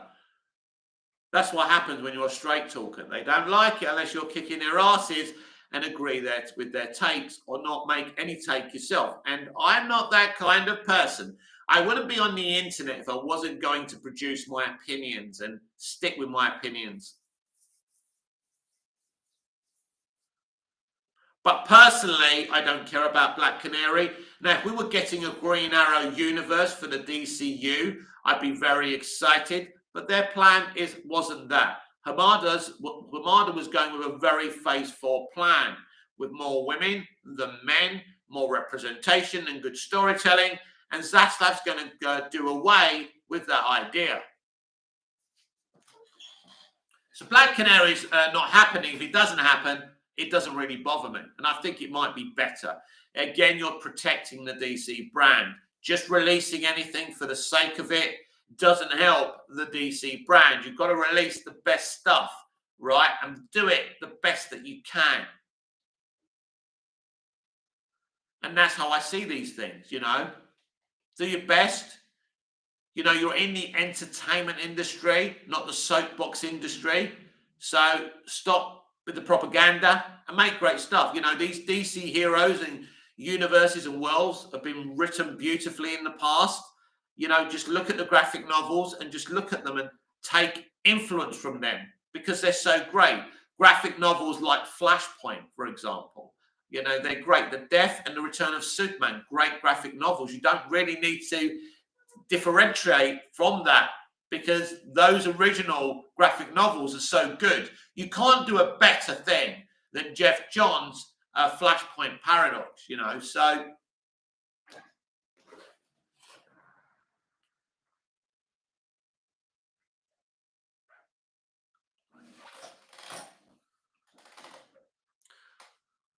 Creation Cake, great stuff, Mick. Don't mean to put you on the spot, but what are your plans for the channel moving forward? Is there anything and others can do to help? Equipment sharing, whatever. Well, unless you can come to Cyprus and give me your equipment. But my plans for the channel are this. The thing I always ask of these people consuming this place, this channel and this content and this platform is like, share and subscribe. And tell people about the channel. That's how you can help me with that. My plans for the channel moving forward is to continue doing what I do. The DC Universe Daily Live every day, a pre-recorded video and a live chat night. But I'm also planning on bringing some other presenters in to talk about other things in entertainment apart from DC, other films, other TV shows, soap dramas, so we can actually really earn the right to be called Movies TV Mad. Rewind the Times. I hope Black Adam is in the Shazam 2 about time. Yeah, apparently he will appear. I think it will be in a post-credit scene because as of now, that hasn't been shot yet, I don't think. Crazy Kate, awesome. Already on it. And thank you for sharing. No problem. Sharing is caring. Crazy Kate, what you do really helps to keep things real. Appreciate it a lot. You're welcome, Creation K. Just being myself. That's why I advise people who are going to do anything like this, just be yourself and you've already won. And if you don't get the big views and the big subscribers, it doesn't matter because you stay true to yourself. You were yourself. You looked in the camera and you spoke your mind. And as long as you're not being a racist or an a-hole, that's okay. Now, if being yourself is racist and bigoted, then don't do it. Don't do it. Speak with the missus. In the privacy of your own four walls. Don't do that. But if you've got something to say that's not illegal, not racist, not bigoted, then you should definitely go for it. But this is me. This is the platform. I'm an actual fan of this stuff. I'm passionate about this stuff. I get triggered about certain things. I get excited about other things. And this is what this channel's always been since I launched it in 2018. And I was pushing to release the Snyder Cut.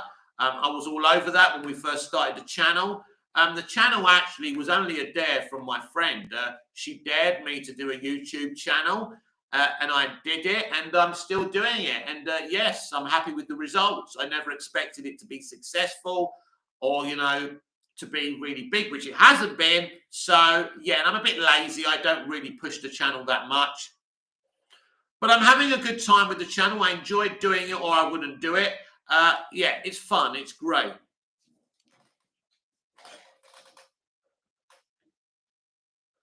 But yeah, there's always ambitions. There's always more you could be doing. John, I have been watching classic Knight Rider and A-Team. Those shows were the shows of my childhood, of my youth. That was the TV we had in the UK. We had 3 channels when I was a kid. We had the A-Team, Knight Rider, Murder, She Wrote, the A-Team, Airwolf, so many of these things. Very different, low budget TV, but it was a lot of fun as well. Magnum. I used to watch something called Automan as well that didn't last too long. The Incredible Hulk TV show, something we all used to watch together as a family on a Saturday night. Dallas, Dynasty, Knots Landing. I remember it all and I loved it all. So really, for just having 3 channels, there was a lot of good shit. Chips. Things like Chips, TJ Hooker starring Bill Shatner. I actually saw Bill Shatner in TJ Hooker before I saw him as Captain Kirk. So I didn't even know he was in Star Trek, or if something called Star Trek existed. So I loved TJ Hooker. That was fun. There was a lot of great TV back in the day. But Knight Rider was special and definitely beyond its time. And the heart of that was the relationship between Michael and Kit. Something the revival lacked, if you ask me. Although Val Kilmer was a great Kit in the revival. Probably the best thing about it. But even with that, NBC decided to do a Team Knight Rider like they're doing with Quantum Leap. That's also NBC. I knew they were going to do it. It hasn't worked here. It didn't work there.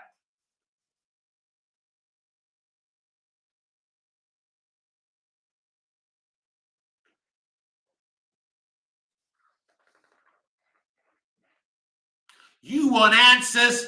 I want the truth. You can't handle the truth.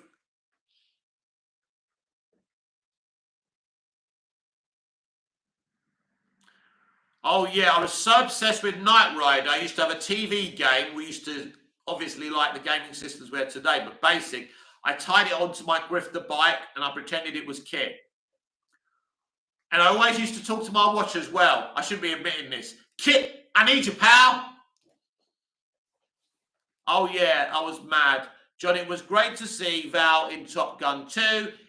It was, yes, absolutely. It was a great, not very well, obviously. But, yeah, it was great to see him and great of Tom Cruise to do that. Although a bit toxic that he didn't bring back Kelly McGillis and Meg Ryan. I thought that was a bit odd. But obviously he wanted a younger woman to play off of. But then I don't know what Kelly McGillis is doing these days. Maybe she's quit acting. Because I haven't seen her since The Accused or Top Gun. Meg Ryan, I don't know what she's doing these days.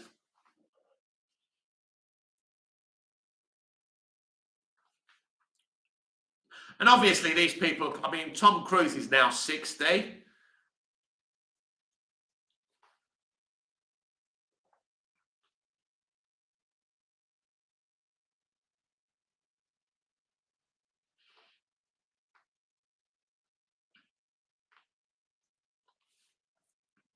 So it's interesting.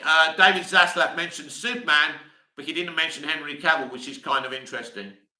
Yeah, Creation K. Yep, I actually watched a film with Kelly the other day called Witness, also starring Harrison Ford. Great film. Oh yeah, Witness is a very famous film. Pretty old, but yeah, great. They don't make them how they used to, I'm afraid, but that was a great movie.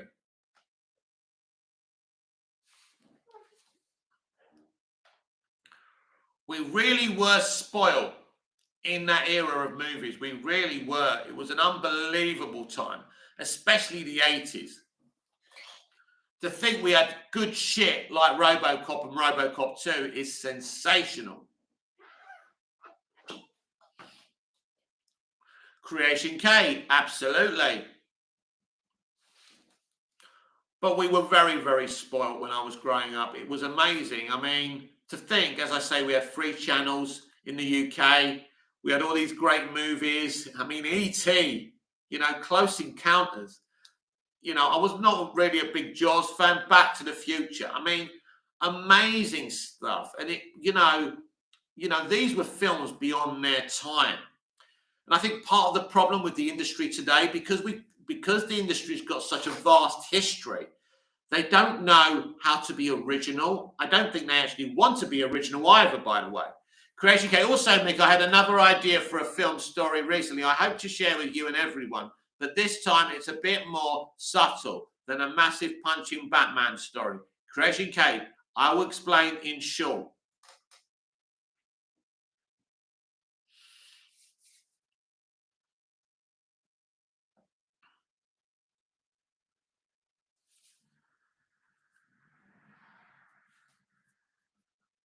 John, did you ever see Demolition Man? I loved Demolition Man. I saw that in the theater. I saw that in the cinema. The opening sequence, Stallone versus Spartan, aka Wesley Snipes, is awesome. That's a great film. And in a lot of ways, that's the kind of future we have. It's come true. I mean, we are still allowed to swear, but the point of not being able to say certain things was true in that movie. Creation K, the working title for the film is Before They Get There. It's a story about a solitary man who uses his gifts to stop bad things from happening to people before they even happen, but at a cost.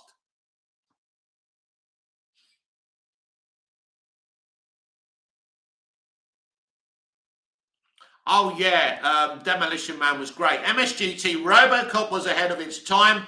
So was 2012's Dredd. It's a shame they never made a sequel to Dredd. Yeah, sometimes I think, do we need a sequel? Do we need another one? Wasn't it enough they made one?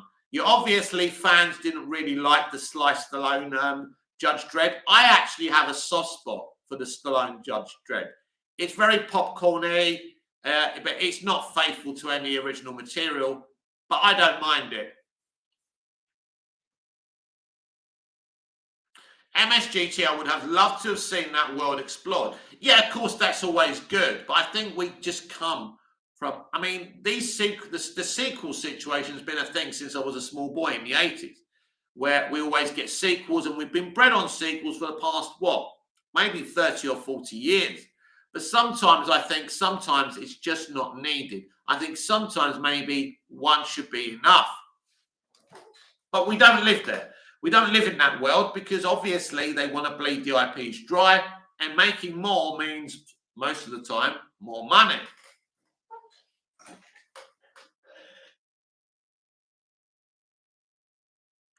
Creation K, the man divinely inspired has a gift to be able to see the future problem. Someone will be in and activate his power in order to try and save them. He can't save everyone, but he can save some.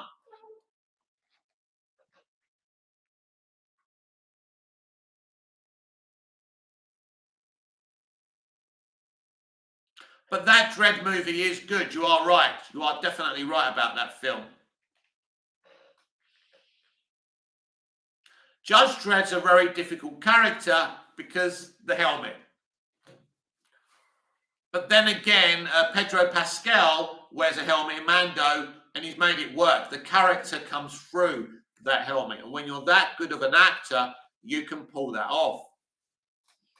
Pedro Pascal is literally acting with a puppet, and he's made that relatable. Creation K, in order to utilize his power, this power which first released itself through a childhood trauma, he uses a controversial method, snake venom, since the snake leads to sin and the sin leads to bad things.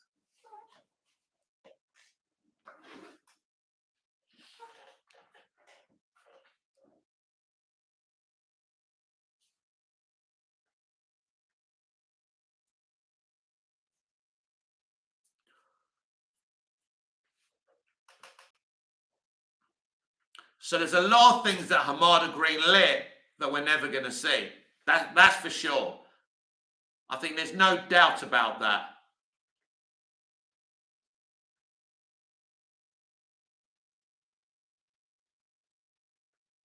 Welcome to Movies TV Mad Live. We're here live every night, every morning with the DC Universe Daily Live, a pre-recorded video in the middle of that, sandwiched in between that. So there's lots of coverage here on Movies TV Mad. Whatever breaks, you'll hear it here first. And we are going to live this new era of DC Universe together as we get to 2023 and for DC movies and beyond. Creation K, in order to see the bad things, he takes doses of this venom, which activates this vision. It causes him extreme physical trauma to travel so fast to save someone and suffers the downfall after.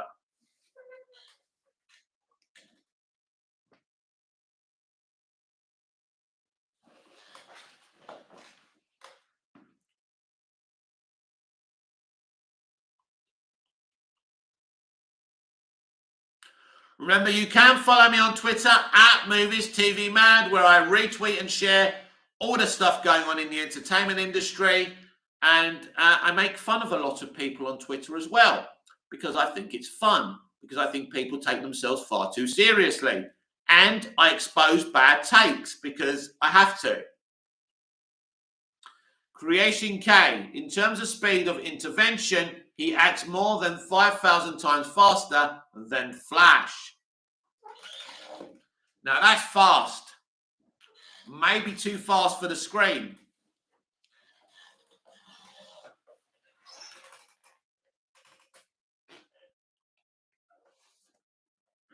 And that's when you're writing, you've got to think of these things. If you're writing for the screen, you've got to imagine how that's going to look as well. Is it feasible?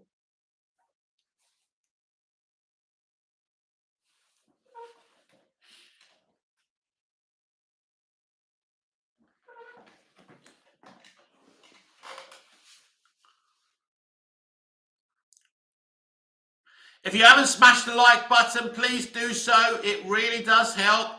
Creation K, the challenge in the story comes when he begins to lose hope and fears that when he does, it's coming to nothing. What he does is coming to nothing in the grand scheme of things. So the venom begins to take effect.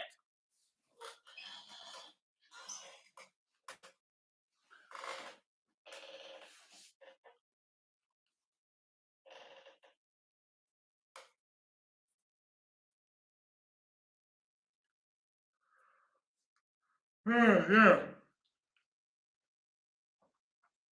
MSGT, 5,000 times faster than the Flash would have to involve a special consequence. What's greater than the Speed Force and the ability to travel? Well, first of all, how does 5,000 times faster than the Flash work on live action? Creation K, the venom takes so much effect that he moves so fast that he becomes the one who is causing the bad things to happen and at the same time trying to stop it.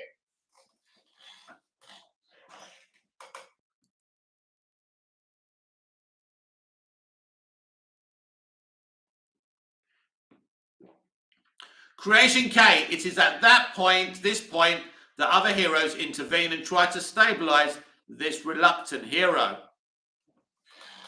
The hero becomes the villain. I like that.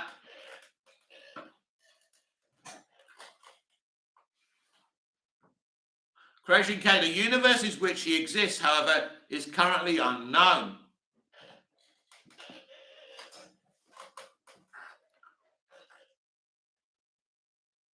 We're off to Buttermoon with poor old Mr. Spoon. Buttermoon.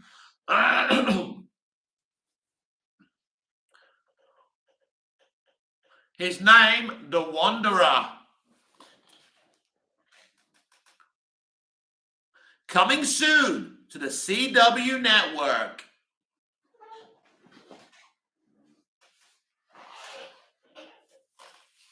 Next Star, taking you beyond the CW.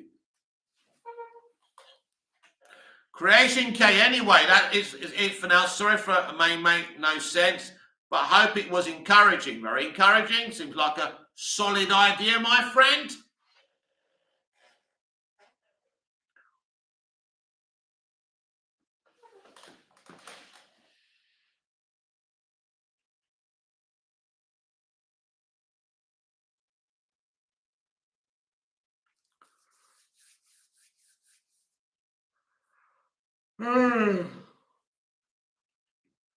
Creation K.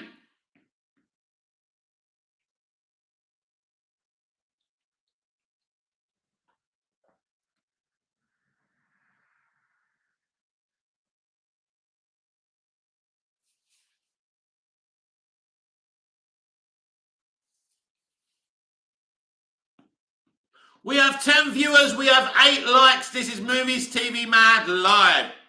We're talking geek. We're talking nerd. What's on your mind?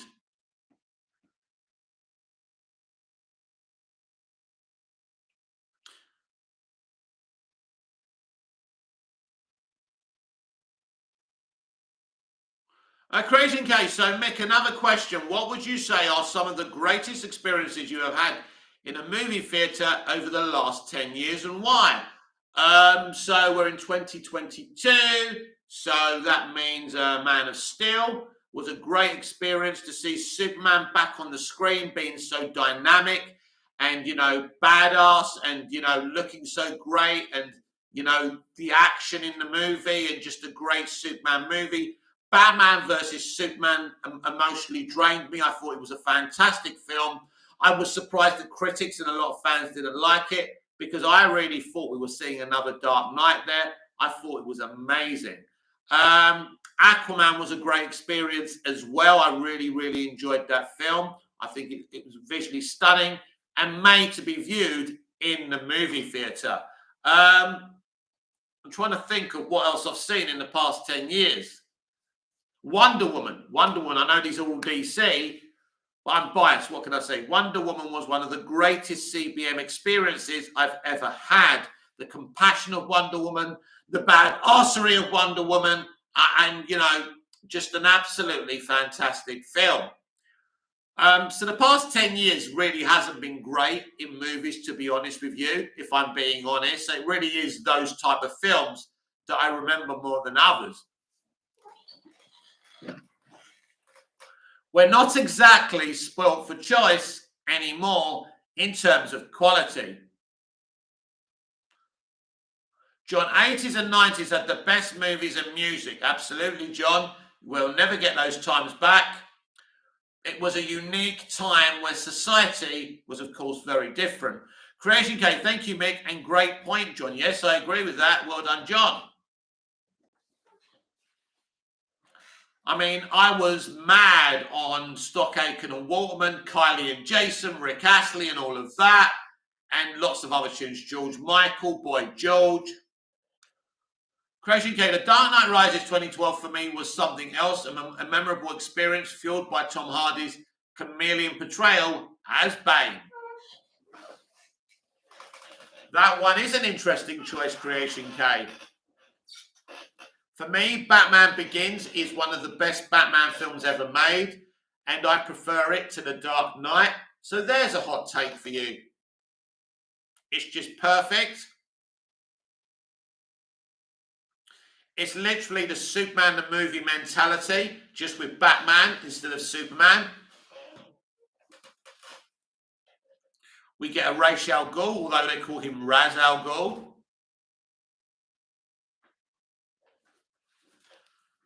Christian Bale is a sensational Bruce Wayne.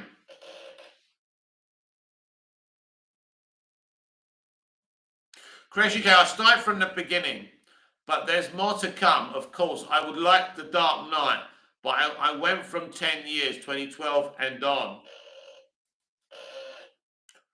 Yeah, I don't think the past 10 years has been great. I don't think there's a great selection, if I'm being honest, because there's not much variety in our movie theatres anymore, and that's part of the problem.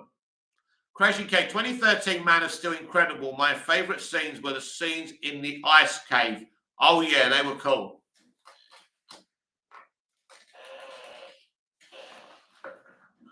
There's so many great moments in Man of Steel. I don't know I can take one.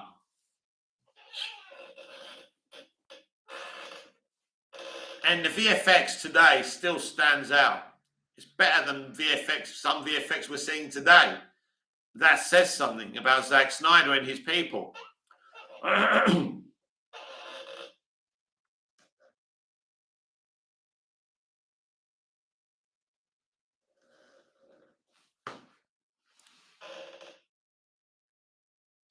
There's 12 of you watching this chat. If you haven't smashed the like button, please do.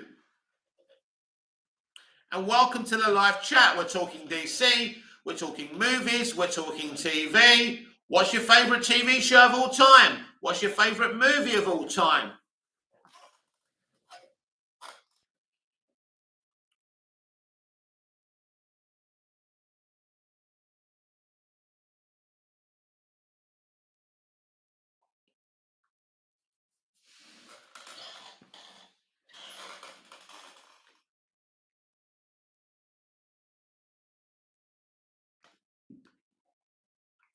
Creation K might be a strange choice, but the ship emerging from the ice and Amy Adams' helplessness with that machine and Clark destroying of it just showed the power levels on display. I agree. John, The Dark Knight is more of a Joker movie, more than a Batman movie. Rewind the Times. I do agree with that, John. Rewind the Times. Mick, on a 4K thing, collecting all the DC movies on 4K looks awesome. I agree. MSGT, I think the problem today is that virtually all movies have VFX in them, which burdens the industry. Seems like a good profession to get into for youngsters. Well, look, the blockbusters, of course, have got high-octane VFX, CGI, of course. But, of course, the special effects when I was growing up were different, but we still had, heavy special effects movies. Most of them were heavy special effects movies, like Star Wars, for example. So those kind of movies have always been there. It's just the technology around them has changed. So I don't necessarily think that CGI effect heavy movies are the problem. It's the way you do the movies and the storytelling element and the quality of the films. Creation K, 2014 Interstellar took us to another world, but with such grounding. I look forward to the day that Krypton is explored with the level of grounding. It is possible. Yes, they were looking to do a Krypton movie with Michael Shannon and Russell Crowe in a kind of prequel Krypton movie, but it never happened, of course, because Goyer and Nolan were moved away. So, and Goyer ended up doing the Krypton TV show, which wasn't half bad, actually. But only lasted 2 seasons, which was a shame, of course.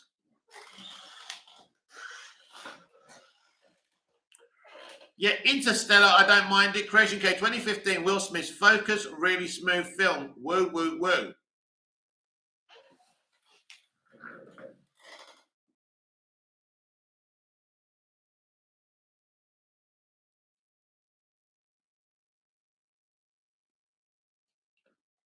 Why so serious?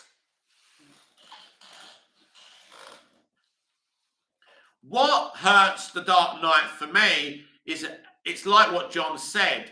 They reduced Batman and Bruce Wayne as a transient official, and he did feel sidelined in that movie. Because in the first film, they utilized Christian Bale's strengths, his acting, and he doesn't get to. You don't really feel that The Dark Knight is much of an expansion from the first film, which is a shame. But The Dark Knight, don't get me wrong, It's still an excellent comic book movie and an excellent Batman movie. There's no question about that. Creation Cake 2016, you already know.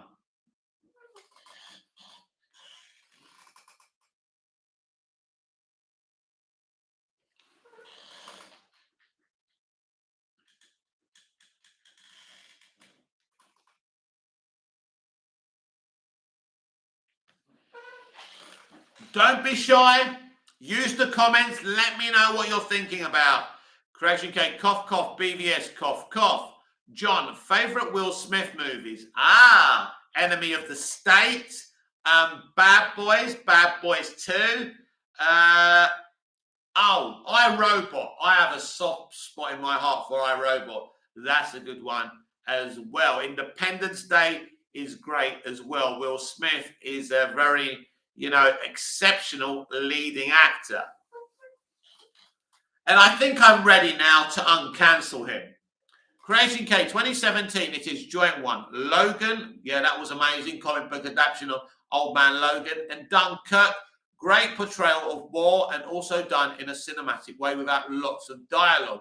John, Men in Black. I don't mind Men in Black. I wouldn't say it's my favourite Will Smith film, no, or one of them. But the ones I've listed are the ones I really like.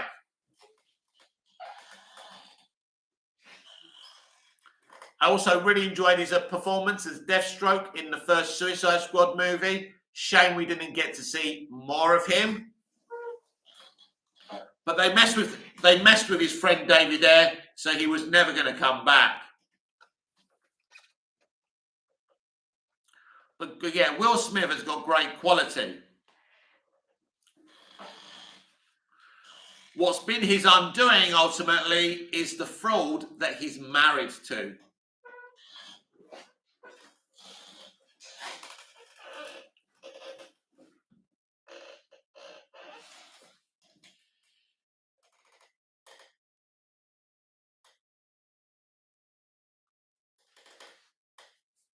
MSGT, speaking of tomorrow, is the release... MSGT, speaking of, tomorrow is the release the haircut day. Oh, they're doing another trending event, are they? That's good. I support that. I would love to see the haircut. Creation K, 2018, First Man, Ryan Gosling, Damien Charlie's operatic space film, really highlighted the trials of life on Earth, family loss, love, and the aspiration to the unknown infinity that is space. Yeah, never seen it.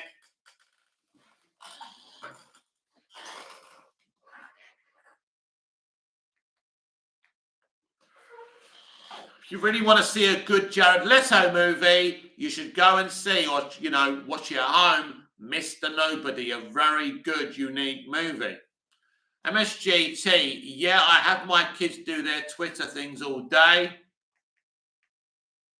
That's cool. That's really good.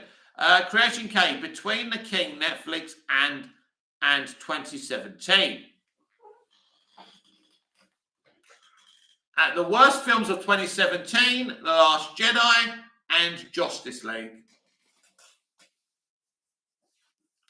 What a disappointing year that actually was. I went to the cinema twice and got disappointed. Creation K 2020, Tenet.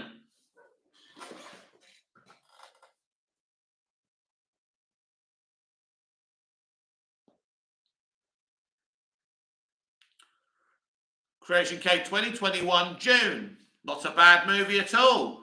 Maybe Denis Villeneuve could be the director we would need for the Superman movie.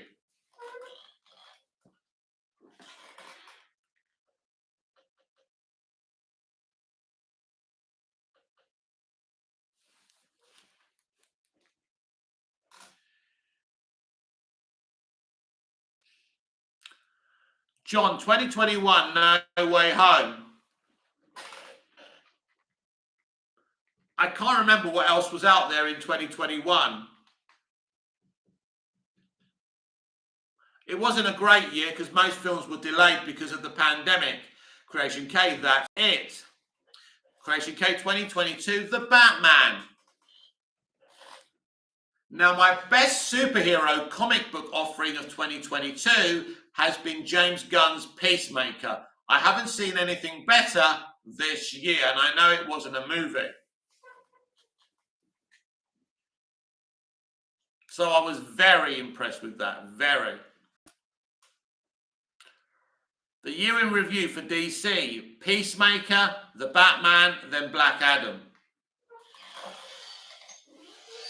But also the year where Discovery took over Warner Brothers, the year we fundamentally changed the way DC live action will be experienced. And finally, we have kind of a structure at DC. So it's been a year of change. We won't get the positive consequences of that change this year, but the future is with us and it's very, very exciting.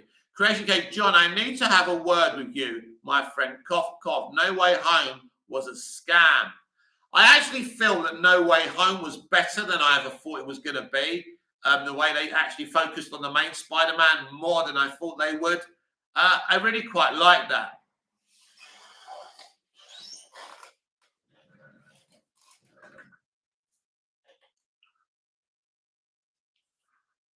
So, excuse me, but I actually enjoyed No Way Home more than I ever thought they did. I don't like Aunt May using the, with great power line because that's Uncle Ben's. But toxic Kevin Feige doesn't believe that Uncle Ben should exist because he's a man. MSGT 2021 saw Kilo screw WB and Legendary out of revenue by releasing 2 streaming. Gunn's Suicide Squad suffered from this, as did Dune. Absolutely. I mean, James Gunn's The Suicide Squad was the one that really suffered because actually Dune did a lot better than anyone thought it would, with it being day and day, because it was made for cinema and I think fans said, fuck this. And also globally, most of us don't have access to HBO Max anyway. John, how was it a scam? Oh, God, please. No, I don't think it was a scam, John. Obviously, having the other 2 Spider-Men helped. And obviously, Creation Case being a little bit cynical about that. SBA, do you like Wonder Woman as a Superman love interest? Yes, absolutely. I would be so happy with that. Creation K, MSGT, great point. This is one of the key reasons why Nolan left WB, now with Universal. Big loss for them. But what I like to have substance to when we talk about these things. Don't forget that Warner Brothers is now under new leadership, and Christopher Nolan could return to Warner Brothers because it's under new leadership. So what you're saying, SBA, is true, but at the end of the day, the situation has changed now. And it's important not to just blanketly say Warner Brothers like it's the same thing it was 2 years ago. So, and the Kilo thing happened during the pandemic. I actually defended the day and date decision because they had to release these movies. It had to be done. I didn't agree with Christopher Nolan trying to force people to go and watch films during the peak of the pandemic. Not exactly the best of ideas, was it?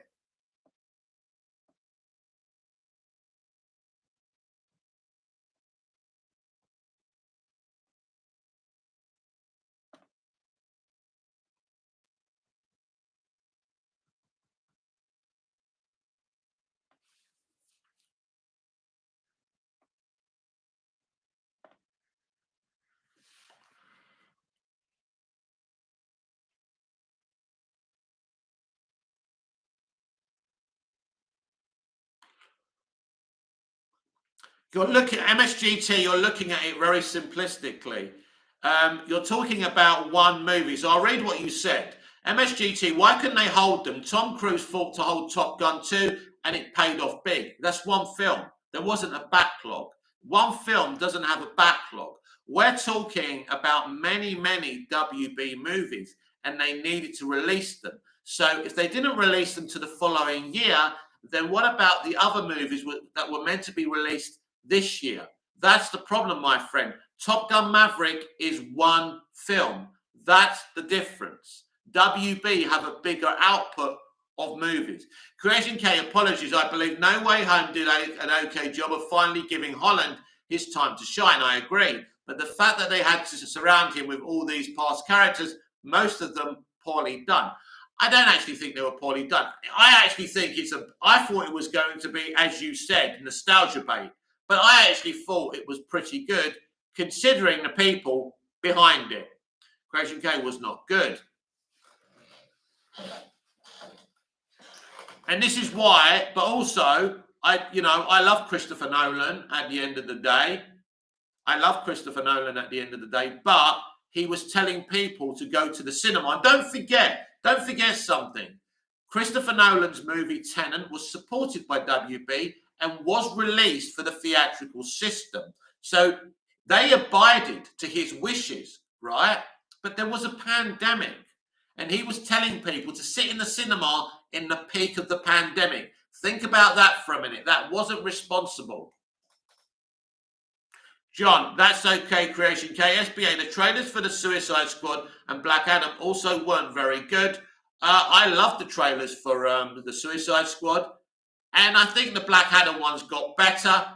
But that's no reason why those films didn't make bigger box office. Black Adam was always going to make what he was going to make. He's not the hugest character. The studio's happy with the output and what the movie's made. No drama. And James Gunn's The Suicide Squad was day and date. That clearly hurt that picture. Creation K, very true. We are all human beings, but Nolan did push it. He did. He's obsessed. Look, I love them. I don't want movie theaters to close. I don't want to see redundancies and all of that. But ultimately, you have an influence on ordinary people. And you're saying, hey, go to the movie theater. You may die, but don't worry about it. So WB took a responsible decision. Now, it's true, they did use that decision to try and implement and hold up their streaming service. But after all, business is business, and they just took advantage of a situation. SBA, all the Man of Steel trailers are amazing. The problem with the Man of Steel and the BVS trailers is they pretty much show the whole movie. But they are great trailers, don't get me wrong. Creation K, Creation K, you may die. Yeah, well, it's true. Some people did die from the pandemic, didn't they? So he was actually putting people's lives at risk. WB honoured him, honoured his movie and released it properly. He lost his shit because of other decisions they were making. Decisions that had fucking nothing to do with him.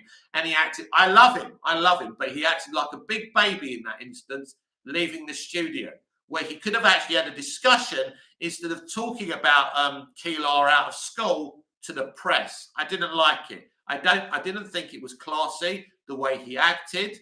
And the studio could have been as rude about him, but they weren't. But those people aren't running the studio anymore, so it's no longer an issue. 12 viewers, going to be going off air soon. So put your comments down so I can read your final comments. 11 viewers, 8 likes. I want to see at least 10 likes before I go off the air. I've been talking non-stop for nearly 2 hours. How many of you could do that? So yeah, that's one thing I disagree with Nolan's conduct there. I don't agree with it. But as usual, the fanboys and fangirls will hear nothing against Nolan. Yes, Lord Nolan, we'll go to the cinema and get COVID. Don't worry about it, Lord Nolan. Yeah, I don't know. Even if I love a creative or a famous person, if they have a bad take, if I think they're being irresponsible, I will say it because I'm not a sheep.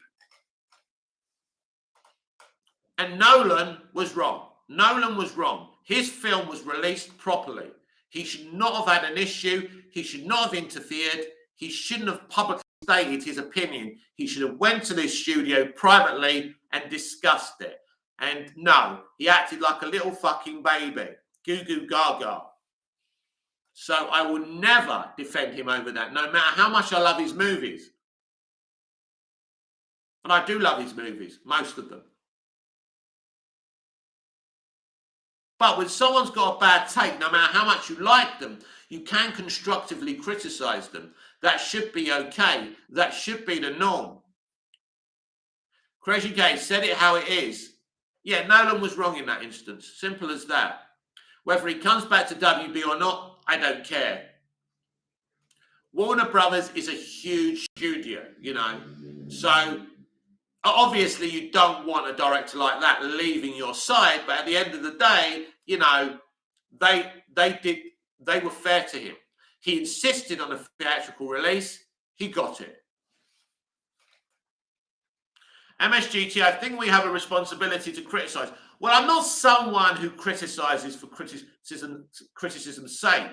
You know, there's a lot of people around today, especially on the internet, that take a negative, you know, kind of line and are offended about everything. That's not who I am. But something like the Nolan situation has to be called out, because I think he's the one in the wrong and not WB in that instance. MSGT, people have to be held accountable.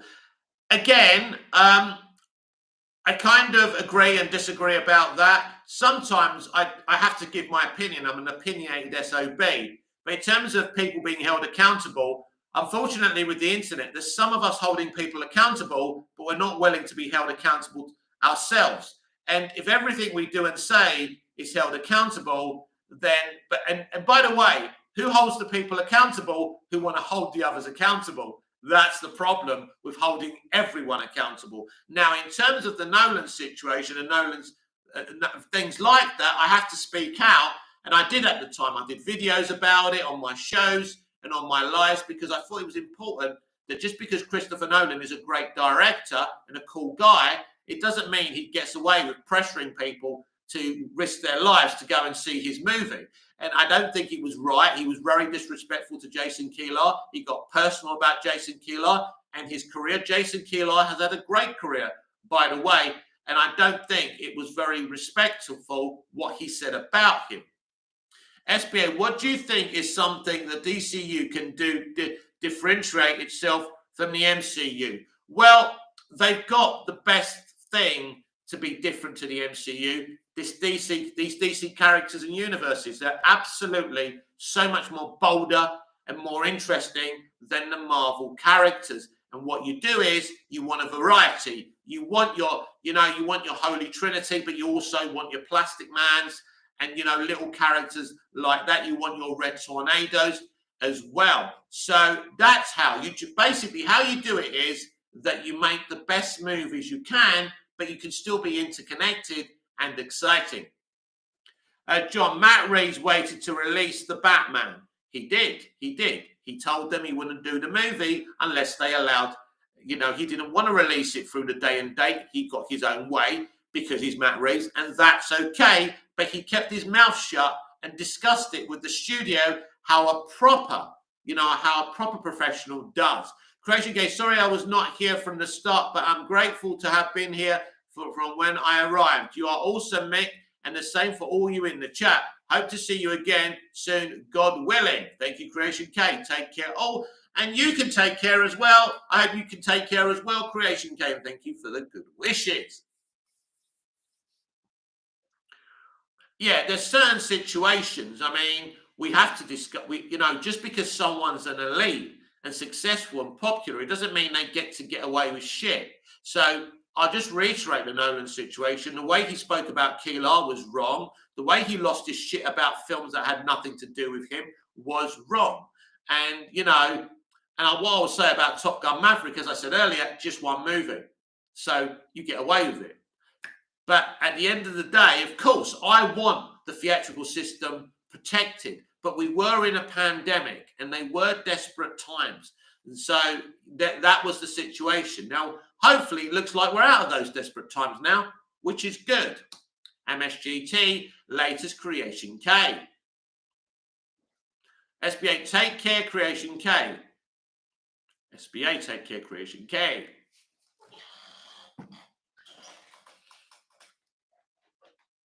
And yeah, to me, I understand Nolan's very passionate about the theatrical system. It's like these directors who slag off comic book movies. I believe they're not actually slagging off comic book movies. They're slagging off the situation. Comic book movies are dominating. They're dominating screens. They're not allowing indie movies or movies with variety to them to get into these screens, to be to be viewed on these screens, and that's a problem. And that's because these big studios are releasing nothing but comic book movies. So this is why Martin Scorsese is saying these things. And what Scorsese said in his op-ed in the New York Times was absolutely spot on. That, and everyone knows that I love superhero comic book movies, but you can't just make superhero comic book movies. You've got to have a variety. There's no longevity in just making one type of movie. And it is a serious problem because these studios are short-sighted. They always wait till after a trend is over. They don't guess a trend's over because they're not as smart as they want us to think they are. Right, everyone. This has been Movies TV Mad. I'm Mick, your host with the most. Just ask your girlfriends and your wives. I'm a great experience. Just ask your ladies. So please like, share, comment, subscribe, hit the notification bell so you never miss this beautiful perfection. And I will see you again soon. So until I see you again, goodbye, au revoir, auf Wiedersehen. Thank you very much, everyone. MSG out. Yes, thank you, my friend. Thank you for the comments. Thank you for the support. Very much appreciated. And thank you, everyone else. I will see you again tomorrow for the DC Universe Daily Live. A pre-recorded video as per usual. And we'll be here again for the live chat in the evening. Same place, same back channel. See you again soon.